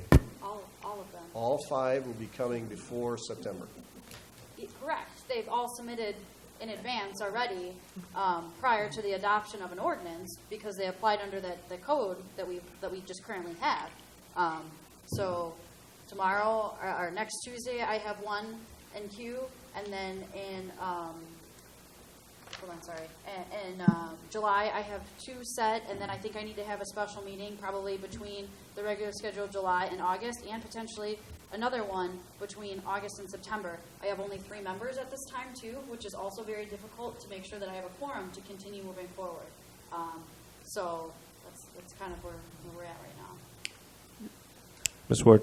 Could others still apply before anything else is decided then? On the text amendment? Yes. Absolutely, because this has not been adopted yet. Until it comes back around for the final time for you guys to vote, it's not law, it's not our ordinance, it's not adopted yet. Well, Ms. Ward. could they be advised that that could happen? Oh, I tell everybody that. Okay. I tell them where we're at with our ordinance, to just FYI, this is where we're at. You know, you are more than welcome to apply, because we already have something in our code that people can apply under. Very good. This would just be additional requirements or additional design criteria for that specific use. Thank you. Yep. Mr. Ellings. From what I understood earlier was that this wasn't taken away from the ZBA. It was simply asked to let this board review it. I would think it would step right back into where it was with that understanding. And even if they need to do a special meeting if possible, if not, I think it still needs to be, you know, on the front burner as it has been there. It sounded to me like it was just brought to the county board to get a verification, which has been done, and I would think it would still be, you know, right in the same place of order of business. So I understand what you're saying when it comes to that. I have to put in a newspaper notification, 30 days state statute, before a public hearing. And not knowing if we were going to do this, I was putting a spot in our agenda. So for next week's meeting, if I were to put, you know, which we pay for, we put ours in and we put other people's in, and then if you guys are out, then we paid for it, we scheduled it, we took time away from somebody else that could move forward. It's just hard to plan when I only have so many meetings, monthly meetings. We have application deadlines. If people put them in time or before, I have to start planning out their schedules of what meetings they're going to go at. So because we've been kind of unsure about what we were doing with this, I have to keep moving other applicants forward. I can't keep pushing people back because we haven't decided what we would like to do. And it's very hard for me to get the ZBA to do more meetings because it's very hard for them. You know, we have a lot of meetings already that they attend, so that's kind of the boat I'm in right this second. Mr. Ellingson. I understand that for this month. I think it is too late, but I would think that August meeting, this should come back in, even if somebody else has to be pushed back a little bit as you set those agendas, because we have not, you know, as I said, taken it away from them. It appears they were simply asked to let this be reviewed here, and with that being done, I would think that would be on a fast track to get somewhere. You know, there are some state guidelines, and if there's no more testimony, you know, when it convenes again, they would be closing testimony, and again, within 30 days, it's got to be to us at that point. That's statute. So I would think it could be on a short order, even if it can't be in this month's meeting. It definitely can be added to a meeting. My only concern is we advertise, we pay, we tell people that they're coming. We have 4 agenda items. We have 2 solar cases. We have a special use, and then we have 2 solar. We have a variance, and then we're going to add a text amendment. I just don't think we're going to be able to complete it all in time. These applicants have already applied and have been in the queue, and they've applied. Some of them have applied since in March to be on our schedule and stuff. So they've been planning that they're going to be in July at that meeting. Procedurally, we just have once a month meetings, and then I add special meetings as it goes. We're just very busy right now. We have a lot of applications. Mr. Carlisle. Hillary, I applaud you for doing your standard operating procedure. SOP is very important here.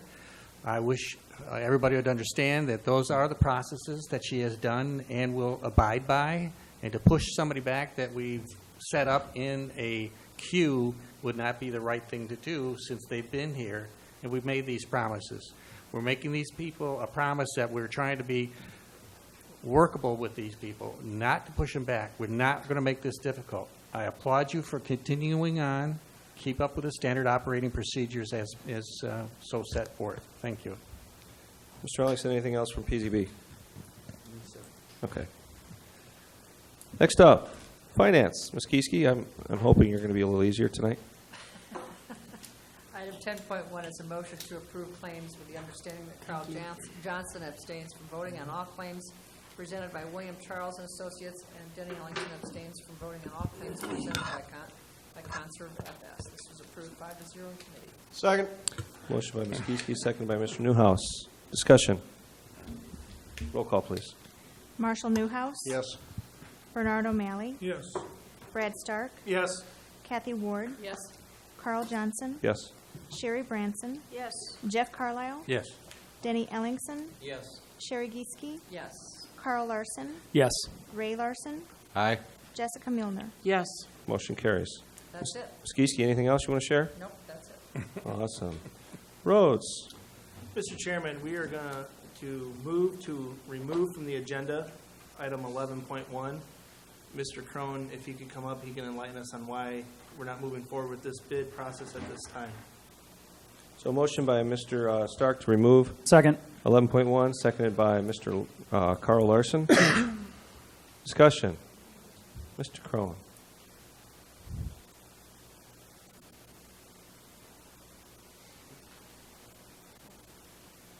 So we have a, is this on? Yep. Okay. We had a bid go out to replace 4 culverts in Flora Township. The bids came in at $219,000, which is was above my estimate and above the budget amount for Flora Township. So at this point, we recommend that no action be taken. William Charles was the low bidder. We had 2 bids on it. I did talk to William Charles, and they understand and are in agreement with our situation. Questions? Mr. Newhouse. What again was the difference? My engineer's estimate was 211. The low bid came in at 218. The next bid was 230 something. 231. 231. Okay. The fuel was the issue, or did anyone speak of what the line items were that drove it up? I've got all the line items on the bid tab. It's really difficult to say. I think the commissioner came to me kind of late in the game. That always tends to once contractors have their schedules fixed. We didn't get as many bids as I wanted to see either. So that, to me, that indicates that they've got a lot of their summer programmed out or scheduled out with their crews. So they're not as hungry to fulfill their scheduling. That tends to play into it. Material costs, steel prices have been going up a little bit. That could have played into it. Fuel, I'm not sure that did a lot, but I suspect it's just the hungriness of the contractor, especially only seeing 2 bids. We had 6 contractors pull plans and only 2 submitted plans. We've got, I've talked to the township, and they've got other alternates, and I don't know the details, but there's other alternate things that we might do to ensure that that we're not going to have any issues. My assumption is this is either a standard time frame for the culvert, or you deemed it failing and being addressing. If it was failing, have we got another year if it takes that? So there's 4 locations. 2 out of the 4 locations, there are sinkholes or failures that are occurring. Not a complete roadway failure, but potholes that are developing, and we're losing material. We put material back in those potholes. These are all township roads, so the township commissioner puts material back in those locations. There's no indication that there's immediate danger to the public or anything of that nature. This is more of a long-term maintenance scheduled issue, And I advised him of perhaps timing can be adjusted. There's line items that we can do in-house with townships, such as traffic control, removal of. We're doing this with Belvidere Township to the same extent, where we're taking some of the work and doing it in-house. And initially, the township commissioner chose not to go that route. It wanted just to bid it all out. I don't think he thought my estimate was. He thought my estimate was a little bit high. It turned out it was actually low. And so based on that in their budget, it's a no-go for this bid process. And like I said, we've got other avenues to get us by, and then we'll either bid a different scope in the future or a different time frame. Because what happens a lot of times with these projects is during the summertime, we try to complete these in the summertime. You can actually shift it back before the crews, especially for a project that of this nature. Once the water, we're in the spring with a lot more rain is expected, and towards the fall when crews are getting ready to get laid off, construction crews, you can also get a good price during that time too, if you open up the window for them. Mr. Newhouse. Fearful of any further contracts or issues that may occur during the summer. Prices have escalated. Is there any chance of further items to be bid on this summer, or is this hopefully the one and only? No, I do have other projects. In fact, I've got two significant projects. One would be Belvidere Township's got a significant project over in front of the schools by Squaw Prairie and Beloit Road. And that we've got some unresolved issues that we're dealing with there. Hope to bid on that within a month. We have our county project that we received a 50% grant on, the $500,000 to do Manchester Road. I've been in talks with Dixon on that. They're pushing to delay that project. I'm pushing to continue with the project this year. We are not able to start on that project until after a new budget is in place, which would hopefully be July 1. I've already started the design on that and started the design review process, and hoping to proceed with that one yet this year. But yeah, as far as your question about the price goes, it's really hard to anticipate price changes and that sort of thing. I did talk to the contractor, especially knowing that ours is going to have a lot of asphalt on it, and it's going to be a higher dollar value or higher value project. He's the winning contractor on our last round of asphalt projects is Rock Road. I talked to him specifically about our potential project in the future, and he believes that it's still going to be very competitive. Anything else for Justin? All right, we have a motion on the floor, seconded, to remove this item. All in favor say aye. Aye. Aye. Opposed? Motion carries. Mr. Stark, anything else? That's all, Mr. Chairman. Thank you. HHS, Mr. Carlisle, no motions I see. Anything you want to share? None, thank you. Edmund. Mr. Chairman, I would move to approve ordinance 18-15, prevailing wage. Motion by Mr. Newhouse, seconded by? Second. Mr. Carl Larson. Discussion.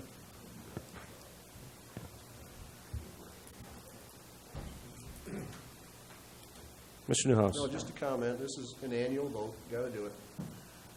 This is the prevailing wage for contracts and so on. Is that the one? Ms. Kieske, you had something? But this is just an interesting thing. There are states that are removing these laws from their books, and the amounts of money that they're saving is astounding. And Mr. Carlisle? Ken, maybe you could tell me, what's the increase from last year? They don't know the increase from year to year. I don't think they produced a final list anyway to compare to. If you read the UCCI email, it looks like they don't even know themselves. So, that's why I asked you. And Ken, what's go ahead, Mr. Carlisle. If I may, so it's very difficult to vote on something we don't know anything about yet, and we know it's going to increase, as it always has been. If I remember correctly, a couple of years ago, we voted this down, and I thought Ken was going to have a coronary. And yes, it's always been common to vote this in, and I've always had a difficulty of doing that because we don't know the increases. We don't know any of this stuff. So why do we vote on something we don't know? It's Illinois. Mr. Ternoni, if you could, what's the ramification should this vote fail? Well, the Department of Labor, I mean, it's a regulation to have a current ordinance, so it'll affect the bidding that you do. It'll affect the road project bidding. If they audit you, you could be in violation. It's not advisable. Mr. Chairman? Mr. Carlisle? Well, then can we vote on it when we get the information of what we know what's going to be increases? So we can hold this off if... I would not advise holding this off. I know how distasteful this is, but these rules are set by the state, and you need this ordinance to do your business. One more question. Mr. Carlisle? We can't utilize the previous one we have on file?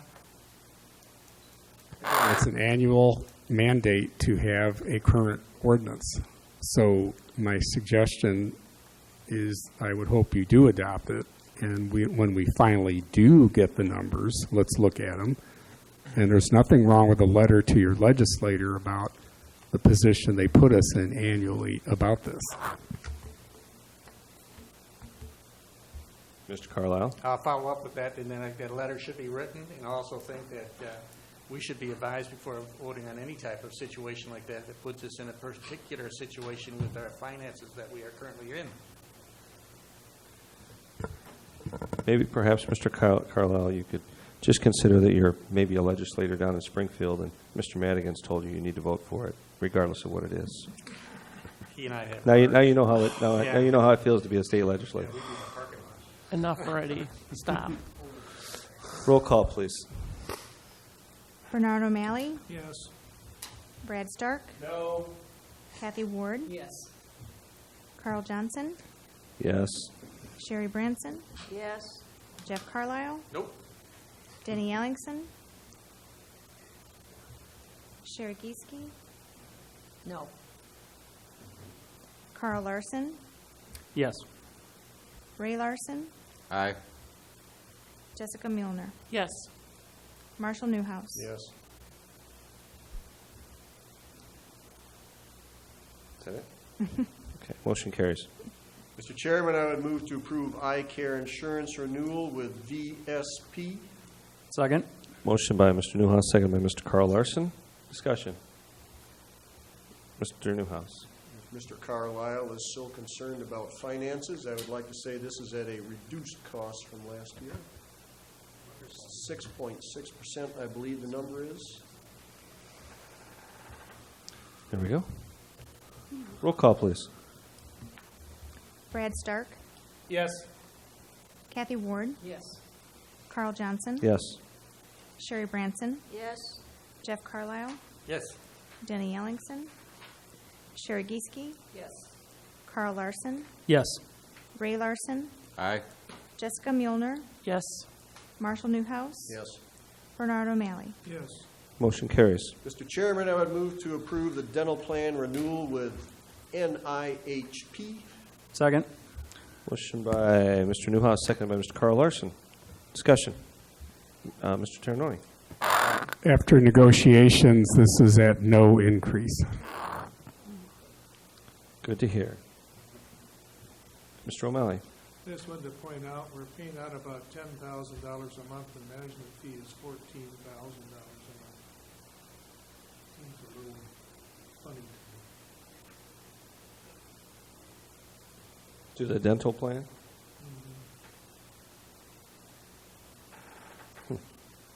Okay. Anything further? Roll call, please. Kathy Ward, Yes. Carl Johnson, Yes. Sherry Branson, Yes. Jeff Carlisle, Yes. Denny Ellingson, Sherry Gieske, Yes. Carl Larson, Yes. Ray Larson, Aye. Jessica Muehlner, Yes. Marshall Newhouse, Yes. Bernard O'Malley, No. Brad Stark. No. Motion carries. Mr. Chairman, I would move to approve the amendment to the personnel handbook establishing the mileage reimbursement rate equal to the IRS rate effective January 1st of each year. Second. Motion by Mr. Newhouse, seconded by Ms. Gieske. Discussion, Mr. Newhouse. This is an item that we looked at last month. We clarified it with the once a year, January 1st language, and we're bringing it back. Any further discussion? Roll call, please. Carl Johnson, Yes. Sherry Branson, Yes. Jeff Carlisle, Yes. Jenny Ellingson, Sherry Gieske, Yes. Carl Larson, Yes. Ray Larson, Aye. Jessica Milner, Yes. Marshall Newhouse, Yes. Bernard O'Malley, Yes. Brad Stark, Yes. Kathy Ward. Yes. Motion carries. Mr. Chairman, admin has no further motion. Super. Ms. Ward, City County, anything? No motion, sir. Thank you. Mr. Larson, Ray Larson. No motions from public safety, but I believe you all have a letter of about the backup generator at the public safety building. It is out of commission at the moment here. We're currently renting one. It's rather expensive. I don't know if Mr. Terranoni will give us some more input of what he found out in the last few days here. Sure. The Sheriff's Department is looking into options for the generator. They informed me yesterday they're currently renting one at a weekly cost of $1,650 a week. So they are pricing and getting quotes from various companies. This could be an expense more than $70,000 in that neighborhood to replace the generator. To repair the current generator, those estimates are not cheap either, even maybe up to the neighborhood of $60,000 just to repair. And it may not even be feasible to repair just because of inability to get parts. So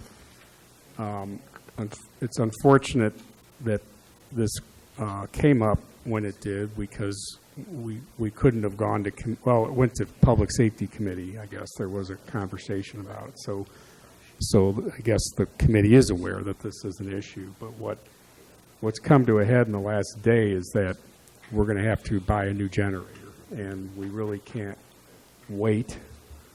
And it's not subject to bidding due to the emergency nature of this. So, and the longer we wait, we're paying $1,650 a week just to rent something. So, the Sheriff's Department's gathering as many quotes as they can from different suppliers of generators, but we really need some authority to move ahead and get something done. Otherwise, you're just paying out rent money. And what's real scary is the lead time to get a new generator could be greater than 10 weeks. Mr. Chairman? How old is the current one, Ken? I believe it's original to the new jail, which would put it at about 2002. Okay. Any further? Mr. Newhouse. If we don't go to bid, then the board will have no say. It will just come to us as, here we have purchased it when the time comes, or how's this going to work?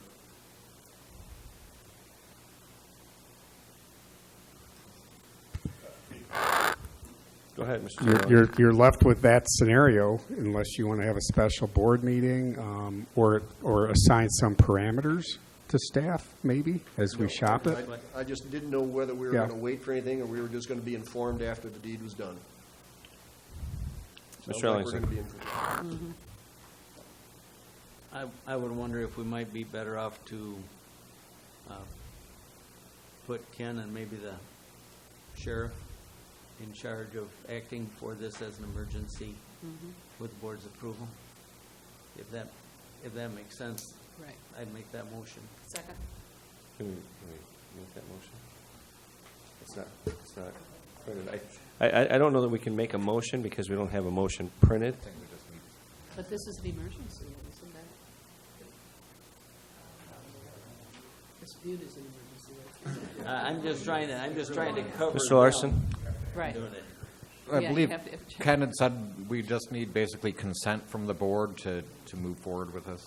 That's what I would We don't think. need Is a as long as does anybody object to putting kind of Ken and the sheriff in charge of this and getting the best deal we can? If that's a free one somewhere and some attic. Jeff, you don't have one at the hangar? Yes, I do. Just hanging out. 400 kW or? 350.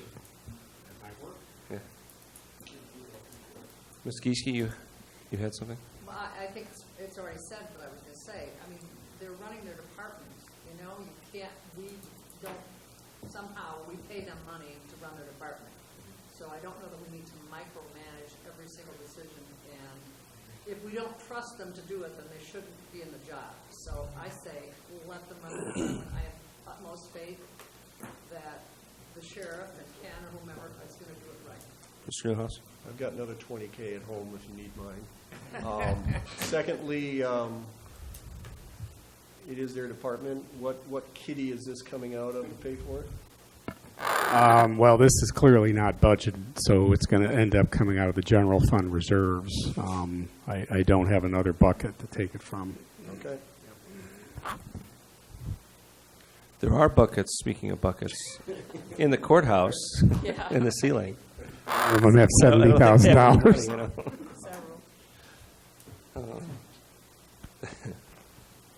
All right. Anything else, Mr. Larson? You want to give us some good news, maybe? No, that's it. Okay. Public safety. Thank you. All right. Community building. Yes, Mr. Chairman, the budget is better than expected, and so if you're driving by or coming to an events there, you will see landscaping has been put in, and it looks really very good. There's 3 open positions right now. We've had several people apply. One comes from the Park District, one comes from the townships other than Belvidere Townships, and the other one comes from us, and I think you've had applications for that. They've also been awarded from the City of Belvidere a Continued Excellence Award from the Belvidere Historic Preservation Group, and they were awarded that at a special ceremony last month. We meet tomorrow night as well. Thank you, sir. Super. Thank you. UCCI, Ken. No report. I have a list of legislation that the status of, which should be on board docs. So if anyone has any questions, please holler. Okay. 9, Community Action Agency, Ms. Ward. Yes, Mr. Chairman, we met 2 weeks ago. I think most of you know, but Belvidere Mayor Mike Chamberlain is the president of that group. They have moved now to Rockford City Hall. They used to be on Church Street. Now they're located in City Hall with offices there. They never have enough money to fill all the requests for either air conditioning or water or whatever, but they're proceeding as well as they can. Super. Thank you. 911, Mr. Newhouse. I apologize. I was on a tractor. I did not make the meeting. Good excuse. We'll let you slide with that one. Any other committees? Mr. O'Malley. I had the meeting with the VAC this week. They have $152,000 in reserves now. They just purchased a $35,000 note at 2.1% on a 21-month thing with Byron Bank. They're paying out about $10,500 a month in supplements. They've had a parade. They were in the parade at Memorial Day. Kathy and I were in that. And Ken was there. And you were there. Jeff? Got to hear the guns. And then I went to the 100th anniversary of the Kaiser VFW. Kathy was there. And I got to hear the guns shoot again. So it was kind of fun. The hearing's a little fun now. But they're doing quite well financially. Thank you. All right. Next up, scheduling of committees. Ms. Gieske. Finance, July 10th, 6 p.m. here. Mr. Larson. The next Public Safety Committee meeting, Monday, July 9th at 6 p.m. in this room. Mr. Ellingson. PZB meeting in this room on the 11th. Mr. Newhouse? Admin, July 2nd, 6 p.m. in this room. City County is also on July 11th. I don't know which one is first, but ours is usually scheduled for 6 p.m. Mr. Carlisle? Health and Human Services, July 5th, 6 o'clock, this room. Mr. Stark? July 3rd, 6 p.m., this room for roads. Wonderful. Any unfinished business, Ken? Ms. Ward? Yeah, I just want to make sure that we're all clear on it. Once our total discussion, or most of it tonight, was, of course, from PZB. Once it goes back to ZBA, it still has to come back here Correct. for final approval, so we can still vote it up or down, no matter what they do. Correct. We Thank could you. still make changes to it. And we can make amendments to it, yes, and Correct. they can too. Okay, thank you. Correct. As long as it's based in the evidence as presented at ZBA. Right, thank you. Okay. Mr. Terranoni? Just to clarify, I hope I'm not repeating what was said, but on July 11th, I have PZB at 6. Is that correct? Was And- that at 6? Is that And what it City said? County at 6:45. Is that Okay, correct? thank you. Okay. I just want to make sure we had that right. Good, okay. Any new business, Ken? Anyone? Anyone? Bueller? All right. Any informational items? We already did executive session. Any more executive session? Move to adjourn, sir. Second. Motion adjourned by Mr. Newhouse, seconded by Mr. Stark. All in favor, say aye. Aye. Opposed? Motion carries. Thank you very much. Have a good night.